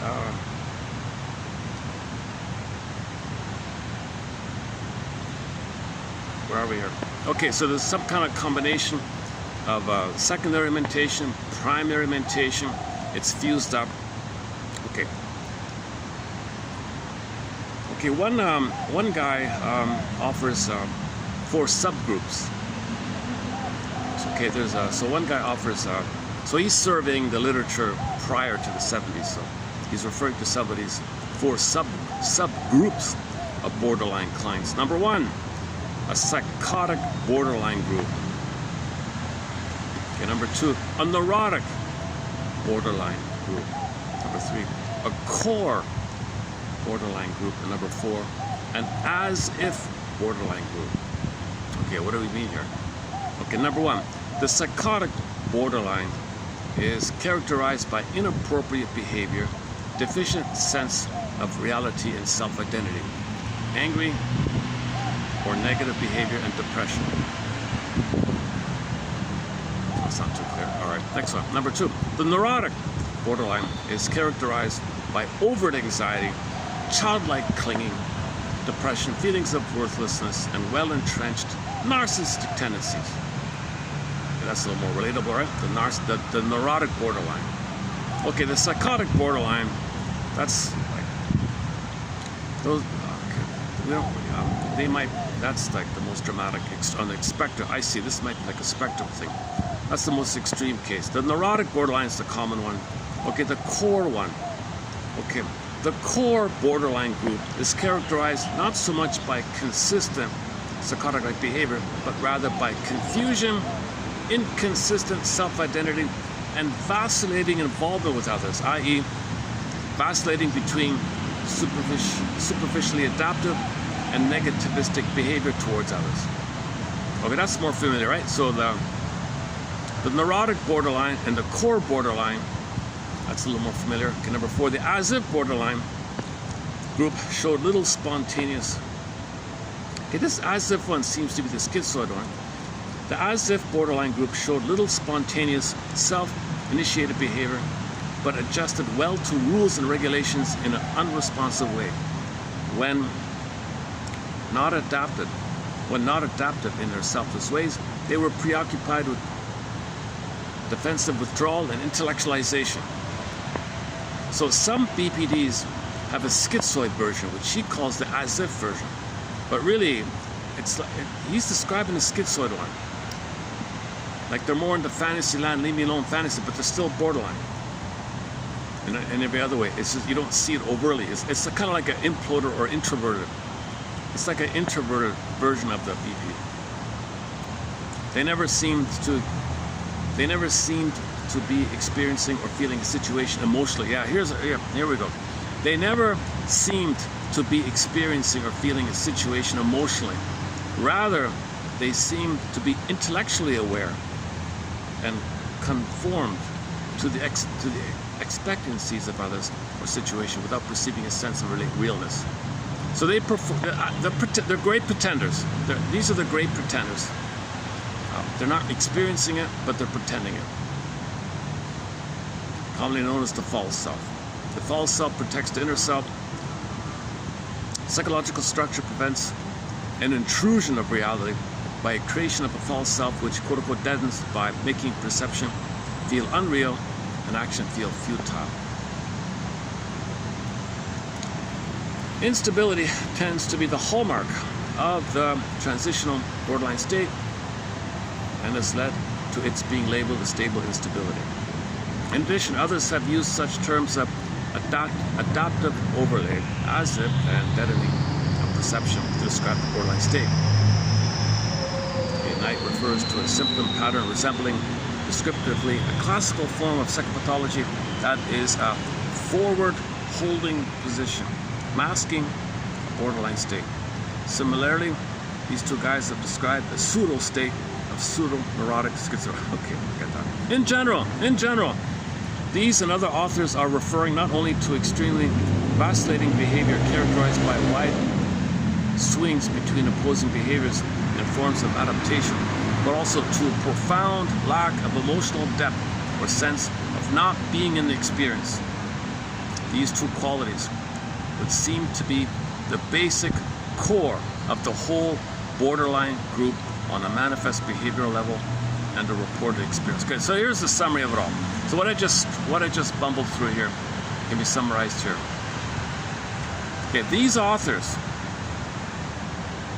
okay, are referring not only to extremely vacillating behavior by wide, so they got intense mood swings, intense, you're the greatest, you're the worst, either or, right? You're the best, I never want to talk to you again, all those kind of things. Extremely vacillating behavior characterized by wide swings between opposing behaviors and forms of adaptation, but also to a profound lack of emotional depth or sense of not being in the experience. So they're not in the experience. So this is disassociated chaos that's going on. So these are the two qualities. These are the two main qualities. They're not feeling and they're in chaos. Something like that. The main purpose of this paper is to show by clinical illustration how the borderline's vacillating behavior and schizoidal experiencing are related to structural and dynamic processes. The following outline will serve to focus the intent and perspective of this paper. Okay, borderline states can be distinguished from other forms of psychopathology, such as, okay, 1, 2, and 3. While ego distancing defenses characterize both the schizoid and borderline state, the schizoid displays resignation in the face of frustration. The borderline responds with hysteria or anger. The borderline patient has a more adaptive sense of reality than people, than the ones who are in the worst situation. I'll be sorry. The disturbance in the borderline condition may be characterized by an ego-syntonic fixation at the preadaptal levels of identification of an ego with the object. Okay, the ego with the object. So in the beginning, the baby's, whatever who he is, it's fixed with the oneness with the object, the mother. There it is. It's called the preadapal. Okay, he never left the mother. So Oedipal is triadic. So when I say preadapal, it means two people. Oedipal means three people, triangle. A healthy triangle is when you got out of the... Many times people talk about Oedipal, but they mean the preadapal. It just continues in the preadapal. The father is the standard for the mother. It's still preadapal. So it's usually preadapal. But in the case of the borderline, it's very kind of clear to say like that, right? Again, the disturbance in the borderline condition may be characterized by an ego-syntonic fixation. So again, syntonic means in the theater of the mind, there's nobody in the audience. They don't observe it. At a pre-Oedipal or two people psychology, okay, oral trauma time or oral stage, rather than the baby, levels identification of their mind with the mother. Their mind and the mother are still one. The struggle between experiencing threatening emotions as a separate individual versus becoming identified with the the behavior of others for the sake of protection against overwhelming use. Hang on. The struggle is between experiencing threatening emotions as a separate individual. Okay, so his battle is, what does he feel as a person versus becoming identified with the behavior of others for the sake of protection against overwhelming ego experiences. Number 3, in the borderline condition, fear of the loss of a unified ego sense and fear of the loss of relation with others leads to an alternating struggle between a wish for fusion of ego with object and the opposing wish for separation of ego from object. So again, the primary oneness isn't met. So you want it, but you can't have it. When it's unmet, you want it, but you can't after that time thing. The survival group doesn't know time, but there is time. Development requires time.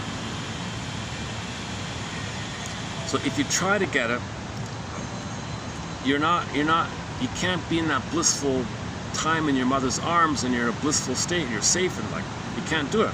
But your mind is kind of in there. If you try to get that connection, you can't, so you panic and run away. But when you run away, who are you? You have no sense of self, no sense of feelings. Go to mother, I can't have mother. Who am I? I don't know who I am. Where's mother? I can't have mother. I can't be me. I can't have mother. I can't be me. I can't have mother. So there's a chaos of the BPD. It's kind of like this, I think. Number 4, this condition leads to poorly defined detached experiences in the borderline and a continued lack of ability to integrate experience. Dynamically, this is characterized by the formation of imitative and widely vacillating behavior patterns. Okay, that's why they lie. They're master liars and pretenders, and that's part of this, right? They can't learn or integrate. They can't feel, etc. All right, next part here.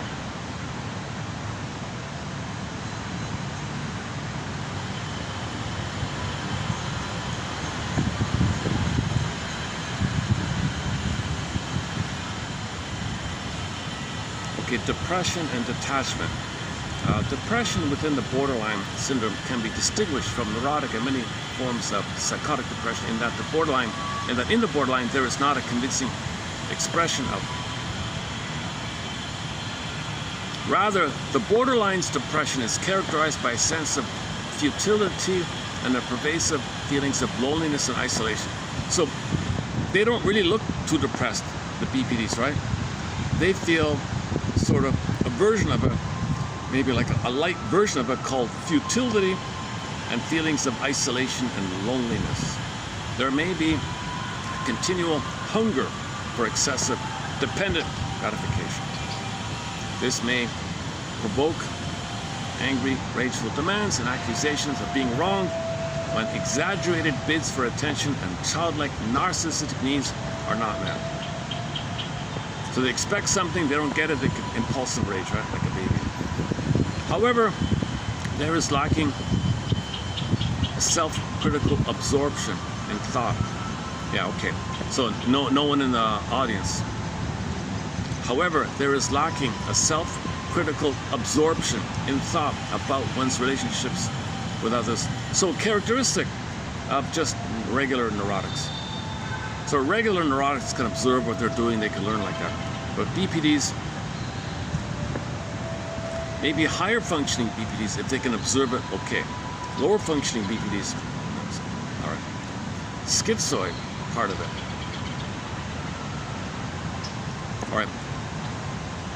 So depression then is an inaccurate application to the term of the affective state that exists in the borderline group. Instead, what seems to characterize the borderline group is a feeling of isolation and angry demandingness rather than true depression.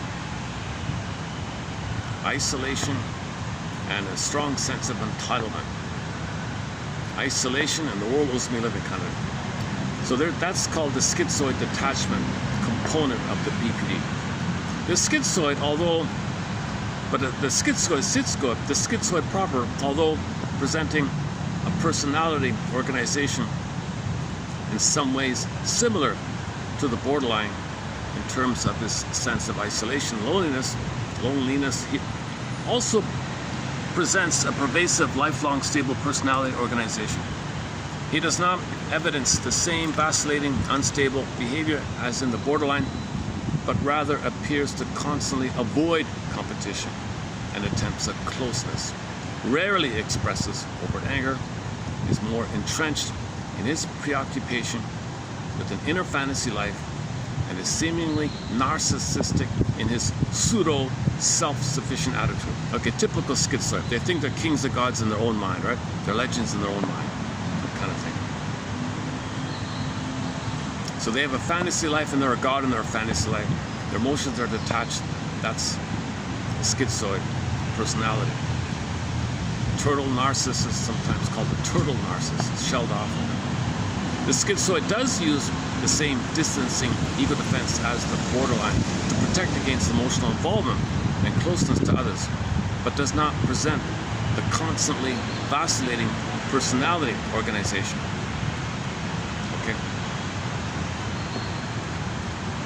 So there's an overlap between the BPD, big schizoid, but they do the chaotic thing. But the schizoid is just a constant turtle. Whereas the BPD is maybe sometimes they're simultaneously a turtle and a grasshopper. The schizoid is less likely to form the transient, superficial allegiances to groups, causes, individuals, etc. that characterize the vacillating quality of the borderline. Okay, the borderline can hop around and join 100 different groups, like totally different, and be a very chaotic and bounce around, play one off the other, and do this and don't let them know and do that. They can have this grasshoppering.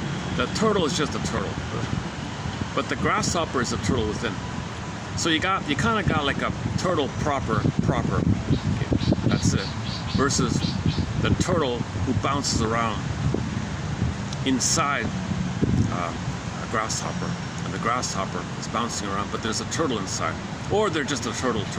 So schizoids are turtle narcissists, and BPDs are turtle narcissists who have the ability to hop around like a grasshopper or rabbit, something like that. Is that it? I'm just guessing around here. Disclaimer. 30% of what you're hearing is wrong. It's up to you to figure out which is wrong. There may be, this to be updated, there may be, however, considerable overlapping between some forms of the borderline and the schizoid, arising from just this commonality of the use of ego distancing defenses to increase interpersonal distance. So in both cases, they're distant. But with the BPD, they still demand the oneness, but they're distant. The turtle says, I'm just going to stay distant. Why bother? Okay, to exemplify the differences between the borderline, the schizoid, and the depressive, consider the dream of a patient described by Good Trip. I did a 5-video special run on Good Trip a couple of years ago. I forgot. He's a dense, thick, kind of slightly gloomy writer. I'm not really a fan, to tell you the truth. But he talks about, he's the main guy that really discusses the issues. You got to read him in small doses, I guess. Okay, so Good Trip reports, talks about a schizoid school teacher. This particular schizoid school teacher, like a high school maybe, I guess, or kindergarten, we don't know, right? All right, doesn't matter, right? School teacher, all right. This school teacher described himself as depressed when he disclosed emerging feelings of disinterest with a loss of a sense of hopefulness about his life. Okay, here's his dream. So this teacher added the following dream. Quote, the school superintendent walked away when I arrived and left me to fend for myself, and there was no meal ready for me. That's it. The school superintendent walked away when I arrived and left me to fend for myself, and there was no meal ready for me. It sounds like a childhood thing, right? The patient's remarks about the dream were concerning his preoccupation with what he was going to eat, yet in actuality not eating much. This was coupled with feelings of being cut off, feeling detached from others, wishing to be alone. The content of many treatment hours in this case regarded being faced with superiors who were desired but deserting objects, father figures, including the therapist who prepared no meals for him. The patient continually complained of not being indulged in warm, friendly relationships by his therapist. Oh, give me a break. Mr. Guntrip being a warm-hearted therapist, forget it. He's a gloomy character. So the client's saying, why can't we have a warm interaction? I chose the wrong guy here. You got it. This Guntrip, he's pretty intense. He's a gloomy, intense guy. He's a very depressed, intense, gloomy guy himself. He's articulate, but I would go to him as well.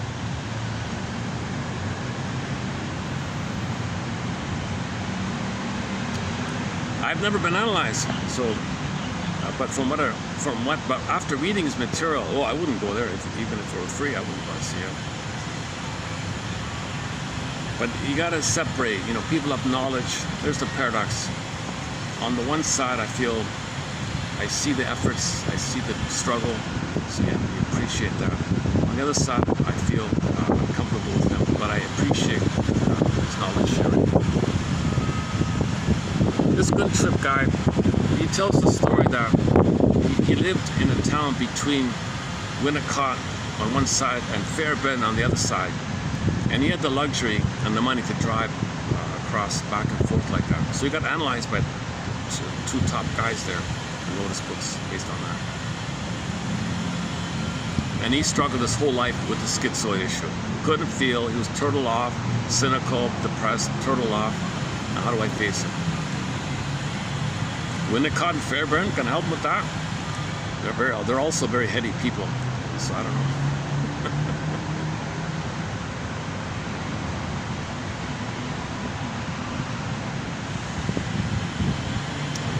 Another one is Bowlby, yes, all those guys kind of like that, right?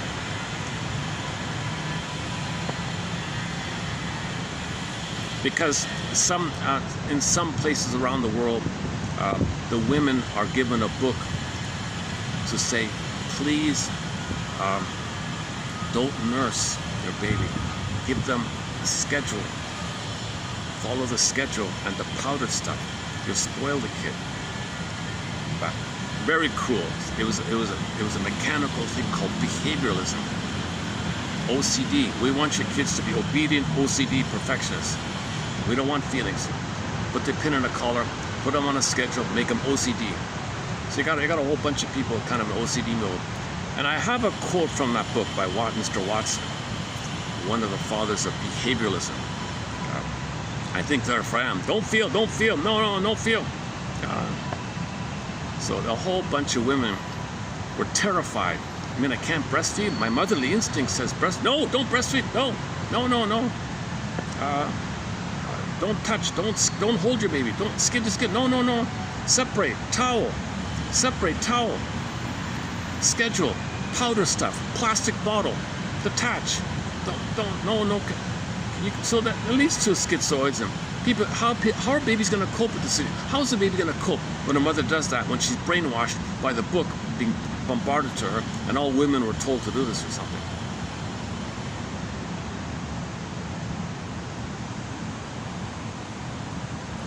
So we have a lengthy quote from another author spelling out this nonsense of this Watson, W.B. Watson guy.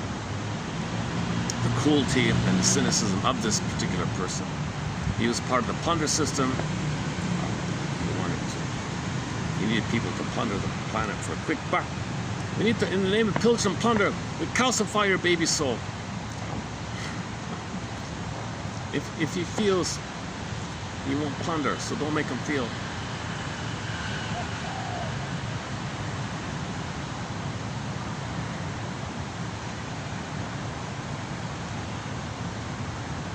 Like most schizoids, he felt very sensitive to being unwanted. The defense against this intrinsically determined attitude was to withdraw life force from objects you could not possess, and to feel loss of interest, equivalent here to loss of appetite. There was little evidence of anger and guilt. Rather, there was an attitude of detachment, retreat, and futility reflected in all his expected relationships with others. Okay, so these people are very cynical about love and tenderness. Okay, enter Ian Suddy's book, Taboo on Tenderness, from that same kind of region, that same area that does this. Ian Suddy wrote the book. People have a huge taboo on tenderness, feelings, vulnerability. It's forbidden, they say. It's that stuff, right? This illustrates the book's called The Origins of Love and Hate. Hate is a cry for love. Hate is there because you didn't get love. Hate is there as a communication that you want love. That's why hate's there. Origins of Love and Hate. Good book. This illustrates, or if you want a simplified update, go to Paul C. Hulliger's book, What Babies Say Before They Can Talk. That's two options.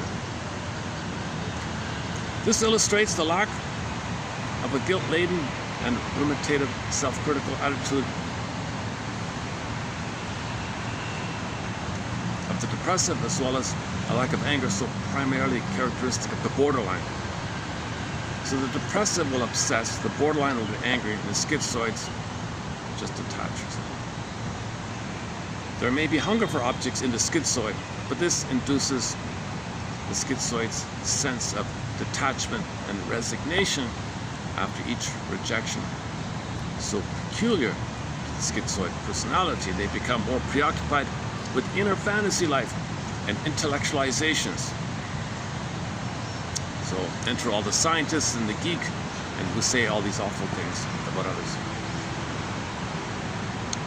They become more resolved not to risk their sensitive natures and expose their heightened wish for approval, indulgence, and paradoxical need for the warmth of others. On the other hand, the borderline's response to rejection, a rejection which seems to him to be lurking in every corner, is anger, outburst anger. Thus, in both borderline and schizoids, there is an overwhelming hunger for some kind of contact with others, mixed with fear of rejection. However, it induces detachment and resignation in the schizoid, but anger and spite in the borderline. The paradoxical motives frequently appearing in the borderlines will be discussed later in this article. This a little bit reminds me of Barnett. Barnett said when the baby signals his anger that he wants love, and somehow it pops through, that there's your borderline, right? It's crude, it pops like popcorning up. So the affect is a signal. Affect or emotions or feelings come about in response to whether your needs are met or unmet. Baby needs connection, needs identity blossoming. He needs those two. If that's failed, the affect will be negative all of a sudden. Needs met feel good, needs not met feel bad, right? So the bad takes different forms. Stress, tension, shame, okay, pain, fear. The fear builds up. Anger is the final one. Anger is the final pathway. Anger is the SOS, and it's a signal that my need is not met.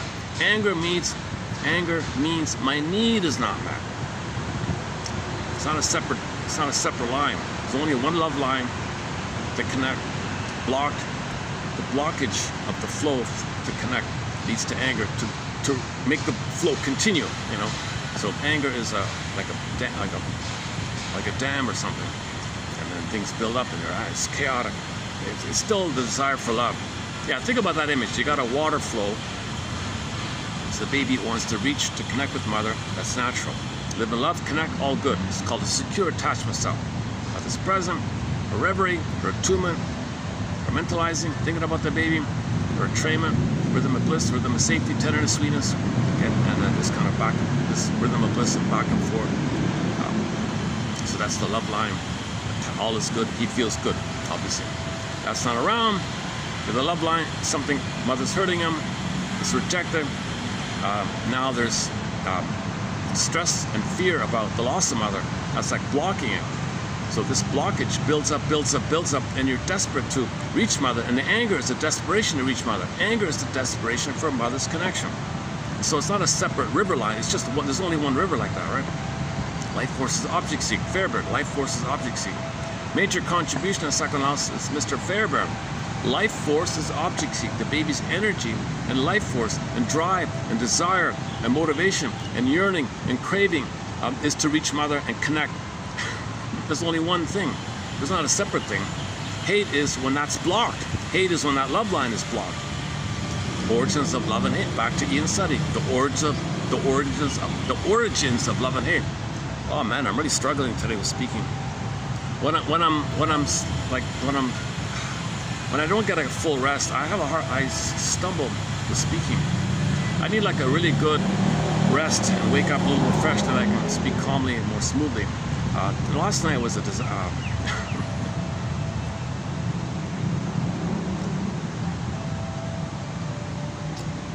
luckily it's quiet here today. Okay, good. Today's Wednesday, right? What is today? Wednesday.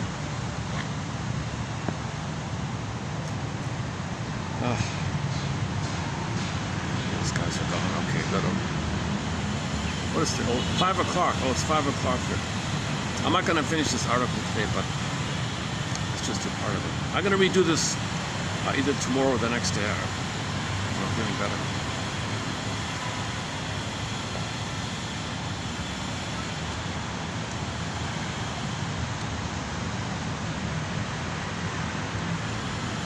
Okay, as usual, there's going to be all these case histories. Okay, he has 2 lengthy case histories of 2 BPD young ladies. So these women, typical, just think of Marilyn Monroe kind of. They're pretty, all the guys want them, they're chaotic, one pits men against themselves, and they can't connect. To break away, tricks another man against him, 2 guys fighting over. She has all this, she creates chaos wherever she goes, but all the men are spellbound. So why is she doing this? Let's see. Her vacillating superficial behavior with friends, mostly detached.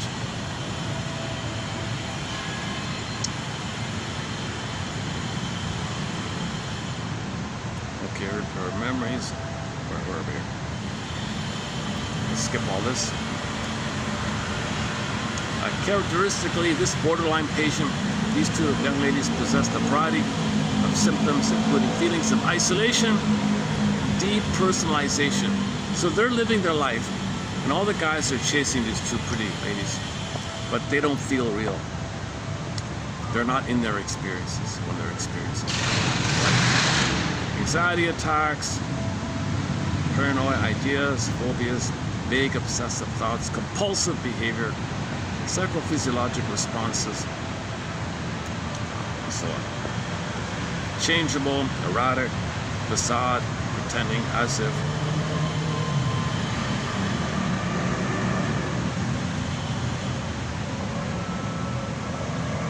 Lots of conflicting mixed messages. These girls give endlessly, they're giving mixed messages. Both of these young ladies were giving all the guys mixed messages endlessly. And she did it to all the guys like that.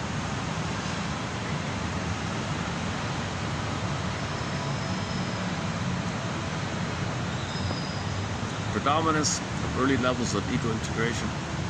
Despite a predominance of disturbed ego functions in the borderline, they can still function.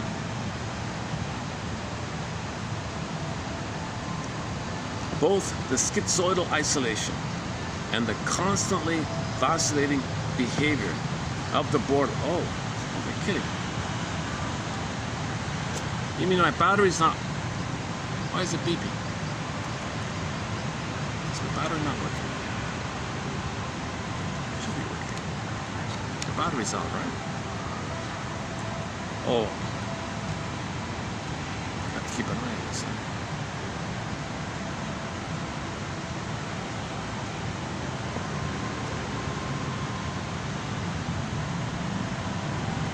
Both the schizoidal isolation and the constantly vacillating behavior of the borderline stem from a long-standing and pervasive psychopathological organization.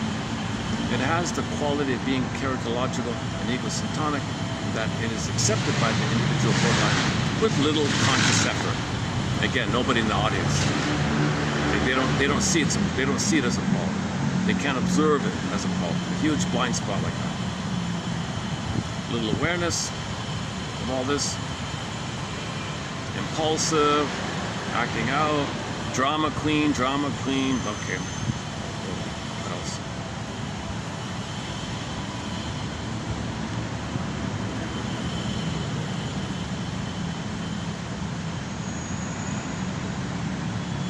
Superficial, shallow.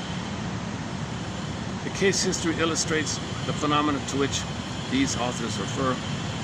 The patient often felt emotionally wooden in a group, or when she vacillated between groups which had contradictory attitudes. Well, one of these girls joined opposite groups, a very conservative on one side and very criminalic on the other. She had a double life, basically, one of these girls.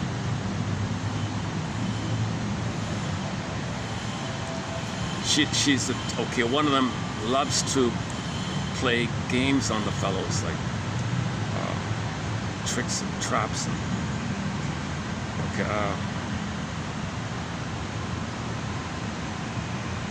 no one knows what she means. She says something, she can flip it, she meant something else, she didn't say it.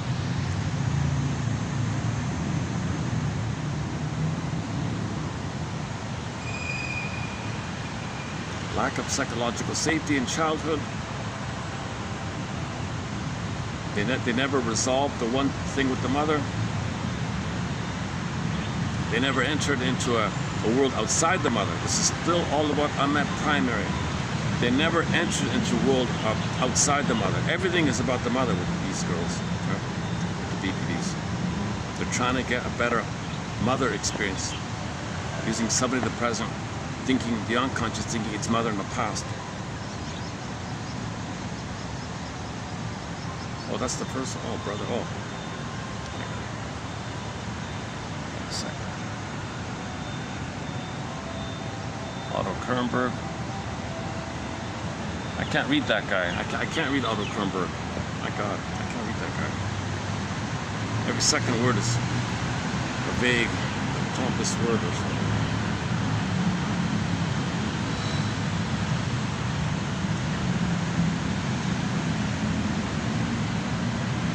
If the dilemma is not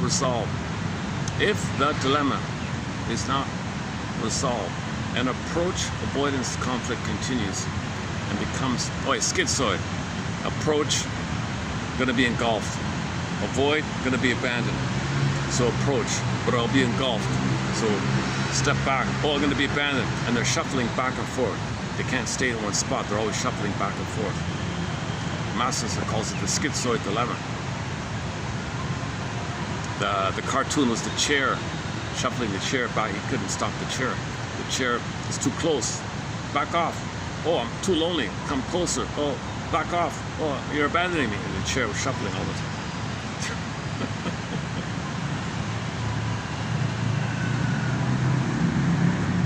The resulting phenomena is a continual rushing into relationships to fend off the anxiety feelings of isolation and detachment, and subsequently breaking off for fear of losing one's ego. Yeah, so impulsive, they got to get in, but they got to jump out. So both of these girls were very promiscuous. He details all of their antics like that. The mother called her terrible names. It's ironic that the mother would shame her for her behavior because she's reacting because of the mother's failure.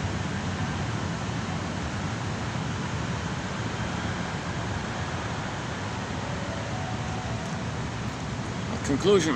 An understanding of the borderline phenomena can be reached through a structural dynamic analysis. The lack of integration and schizoidal experiencing represented by contradictory behavior and behavior of facades, distinguishes the borderline from the depressive and schizoid conditions. The borderline structurally represents an arrest at early levels of ego development, when ego and object tended to be fused.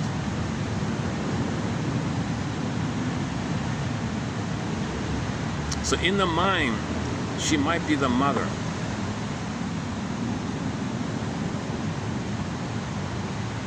She wants to escape the mother. Then she transfers the mother onto others, but she is the mother. Where is she then, right?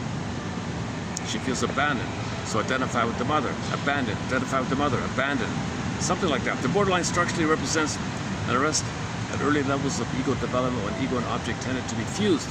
Although this does not represent a psychotic regression, it does cause continued attenuation of experience as well as a consequent lack of ego integration. The struggle is between experiencing threatening emotions as a separate individual versus becoming identified with the behavior of others for the purpose of protecting against what are perceived as overwhelming ego experiences. From the structural dynamic viewpoint, there is basically a fear of the loss of the unified ego sense and a fear of the loss of relations with others, leading to an alternating struggle between the wish for fusion of ego with object and the opposing wish for separation of ego for object. Okay, so you have a two conflicting at the same time, two conflicting. You needed the oneness. At the same time, you're supposed to get out of the oneness. But you need the oneness to get out, but you never got the oneness. So give me the oneness so I get out, but you can't have the oneness, you've got to be out of it, but it's past that time when you should be in it. So there's the chaos of the BPD, right? Now the schizoid just attaches on the whole thing. Part of the Barnett says when the back to the affect popping up or popping in, right? If the affect pops up, then you can have the hysterics, including BPDs, hysterics, histrionics, right? And then the impulsive and acting out. So if the affect pops up to you, okay, it's impulsive, acting out, hysteric, histrionic, hypochondria, those kind of things, including BPD, right? If the affect implodes in, okay, then you got the obsessive, paranoid, and depressive. So they're different, right? So the depressive and the paranoid and obsessive, the commonality of all that is a schizoid issue. And there's a huge overlap between the obsessive and the paranoid, I think, as demonstrated by the WKRP Cincinnati show, the character lessness, when he went on these paranoid rants. And he's a very obsessive character himself, and he was paranoid. I think that was a good example of the overlay between obsessive and paranoid. So of course there's a difference. So Barnett would say the difference between the schizoid and the BPD is that the BPD, the affect implodes up. It pops up to you. It's crude, you can't hold it, you don't understand it, it's erratic. So, but the obsessives, they have the experience of mother being way more hypocritical, way more double binding, and had no chance to pop up. The lid was too tight, it popped in. So the obsessives take refuge in minutia, perfectionism, and yeah, so back to the other article. If it's a closet obsessive narcissist, and they can't be perfect in it, then they just give up the project. I mean, let me watch the $6 billion man. I fantasize. I'm a superhero. Because the superhero is number one, right? He's the number one guy in these super shows, right? So these superheroes are fantasy, compensation fantasies that you couldn't be number one in whatever it is. Or in the top 10 or whatever, something like that. Oh man, I'm not gonna bother even trying to pull shorts today. I don't want to pull shorts when I'm speaking like this. I'm gonna redo this article. I want to redo this article. I only did glimmers of it.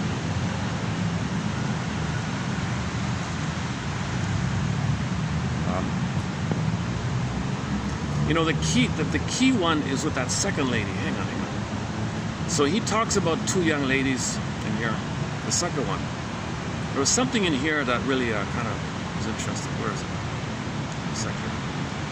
Second case history of a borderline patient. This 21-year-old award-winning graduate student came to the shrink's office because she couldn't make a decision and felt as though she were falling apart. She was a bit of a Marilyn Monroe kind of type, I guess, pathetically clinging in her efforts to have the shrink decide for her about whether to return home to live with her parents and get a humdrum clerical job or continue in graduate school where she felt there was no future for her.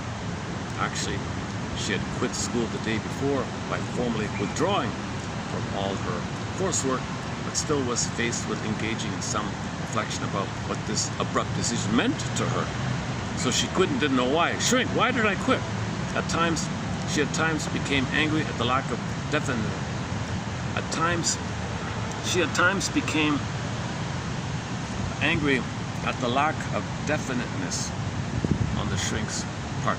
Oh, my battery only gives me 2 hours and 50 minutes, so this will shut out. When this video just suddenly shuts out, I won't bother doing a part 2 like I did last time. For some reason, it's not going over to the memory chip. It's supposed to, but it's just staying with the built-in memory, which is just under 3 hours.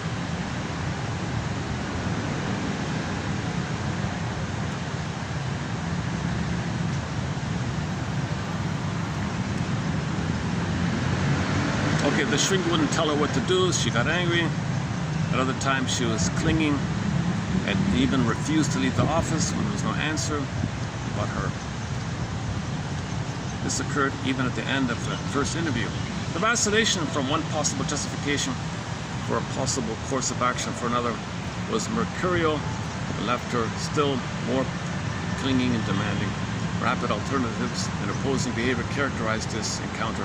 Active attempts on her part to conform to the deliberations, justifications of another person alternated quickly with very oppositional deliberateness. Justification would seem to be on her. Okay, she's having a hard time to make a decision.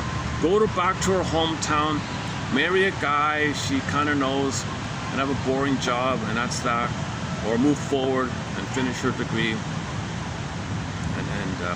But she doesn't feel hopeful about the future if she does that. So what should she do? She was at the pinnacle of a dilemma. The increased anxiety forced her to accept the protection of home with the mother, who would welcome me, quote, she would welcome me back with open arms, unquote. The mediocrity of a clerical job was due in part to an impending marriage. So there's a guy waiting for her in the town.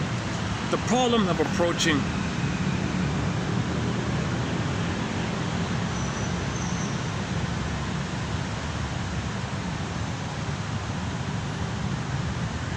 her fiancé had become more and more disillusioned by her indecisiveness. She was no longer the girl that he remembers her to be. Now she's kind of demanding or something. She was driving him away. So she unconsciously was pushing him away. Remember, she's BPD, right? And even though she was resentful and rageful, she seemed to be aware dimly that she was doing this. Her provocative behavior toward her fiancé incurred his rejection. Lay it on the line here. So play the song, lay it on the line here. What's it gonna be? Girl, you're making me wait here, you're vacillating here. Are you coming home to get me? Are you gonna be my wife or not? Lay it on the line here.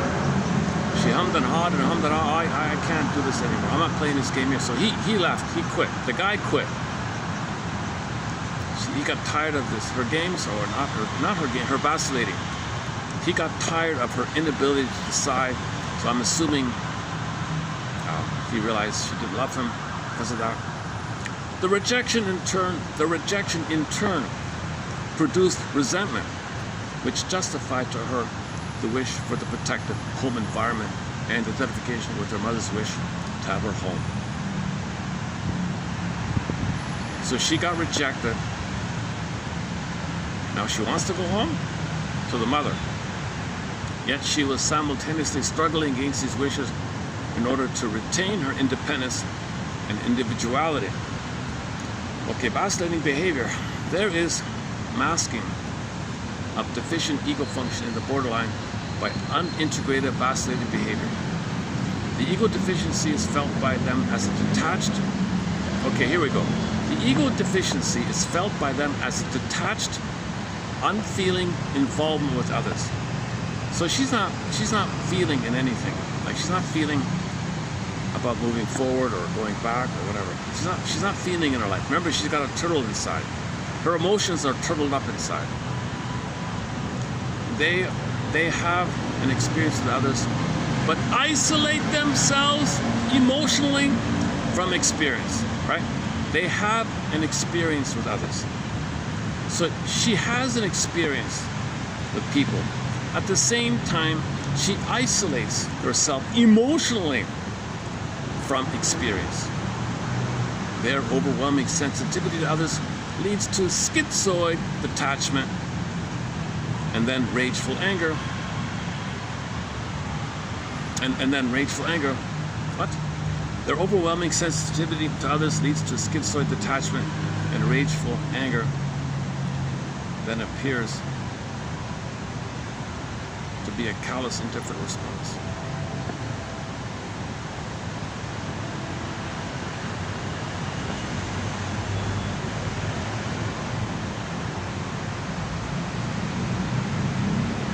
Okay, so the borderline has a schizoid detachment and the rage outburst rather than just constantly schizoid. All right. The sensitivity is derived from an ever-present perception of a hostile, depriving world.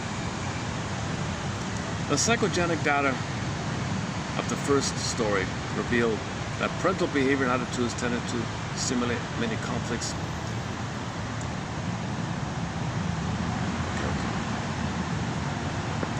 Okay. Well, let me just leave it here. Because this is a lengthy kind of article, I gotta be refreshed for this one. Let me leave it there for today on that one. And let's try another. Let me try another song from the band History. There's your money for the blind. Oh, how'd that song go? Well, that's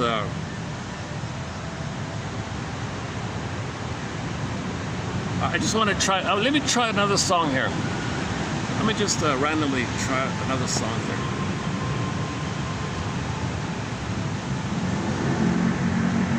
Chameleon Man. Let's try Wolf. Okay, this seems to be okay. Let's try this Wolf one.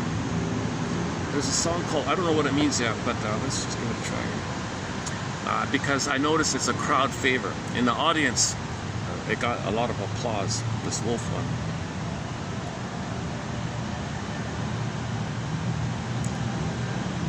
Or, hang on.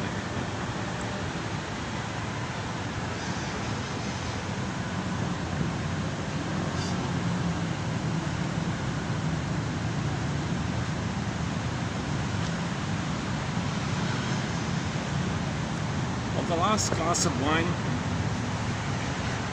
Should we try that one? The last glass of wine. Let's go. Okay, let's try this Wolf one here. Yeah. Okay, it's a 5 minute and 53-second long song.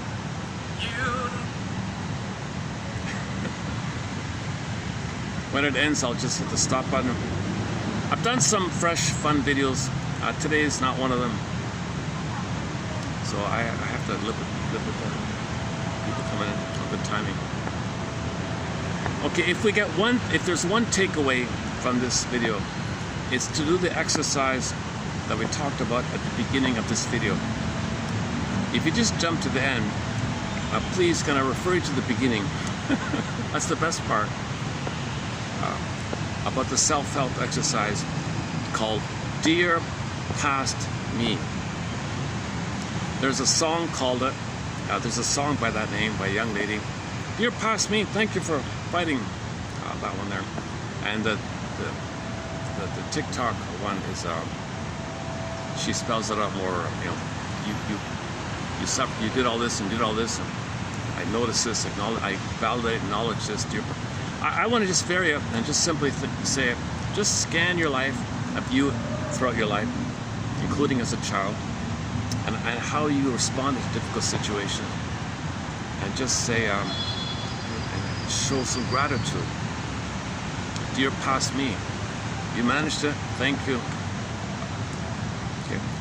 And do it slowly, because sometimes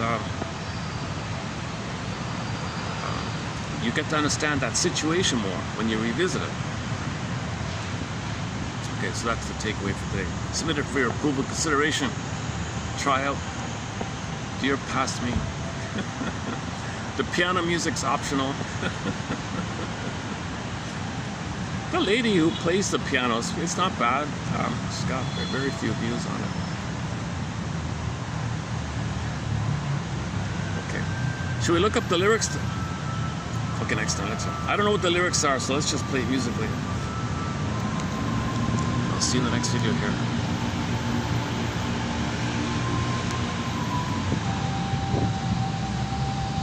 Okay, to be clarified and updated in future videos.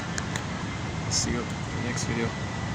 Know the reasons for my sorrow, for it's all because of you. I'm here sifting through the wreckage, and I'm wondering what to do.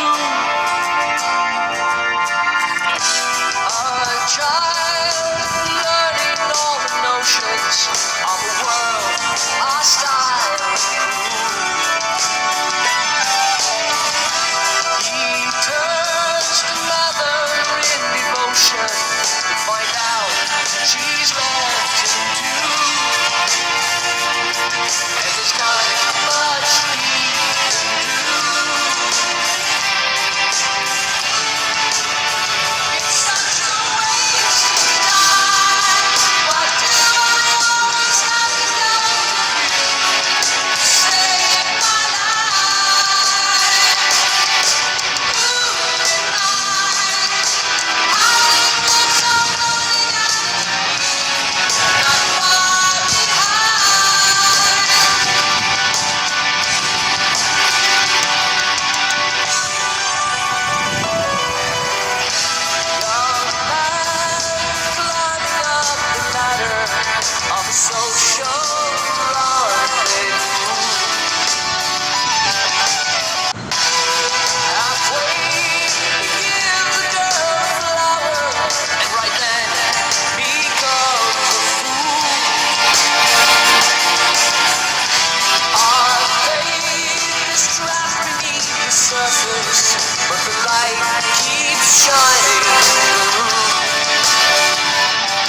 Oh, there's Chameleon Man. Oh, should we give this a try? I accidentally pressed it here. Let's try the second one. Out of this time, he knows every corner of the pathways crossing your mind. He can make you believe there's a way to your dreams, for only he holds the key. He's got that thing that makes you believe the answer's on his side. Watch out, the man's wearing shades in the night. The chameleon man.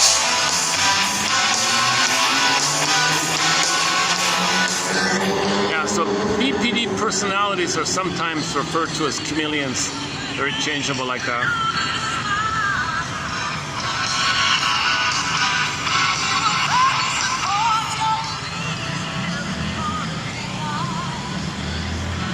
Anytime you see something maybe you don't like or it's confusing, you got to remember that their unconscious is creating it because their unconscious is telling them something worse would happen if they didn't.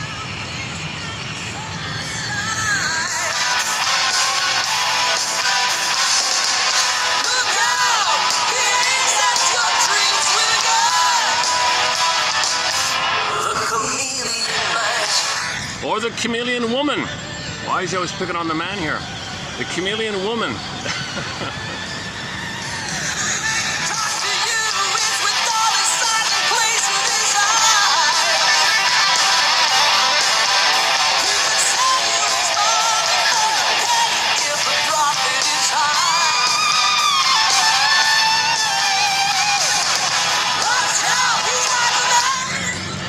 And the chameleon is related to, is a symbol of the survival brain. The chameleon is a symbol of the survival part of the brain. Iguanas, lizards, okay, dinosaurs, frogs, all that. Cold-blooded instinct to reproduce and survive. Okay, so it's not a warm mammal. It's not a loving, warm mammal, right? So once again, the brain has three parts. The 3-in-1 brain, the survival part, the chameleon part, the feeling part, the mammal, the horse, and, you know, the giraffe, or pick your favorite mammal, and the thinking cap cortex, right? We live from the feeling place. If that's damaged, we go to the survival place, which co-ops the thinking cap to do its bidding. So the inner child ropes in the cortex for its agenda. The survival part ropes the cortex to create things for its agenda because the soul is frozen and you're hoping for a better past so you can get back to feelings again.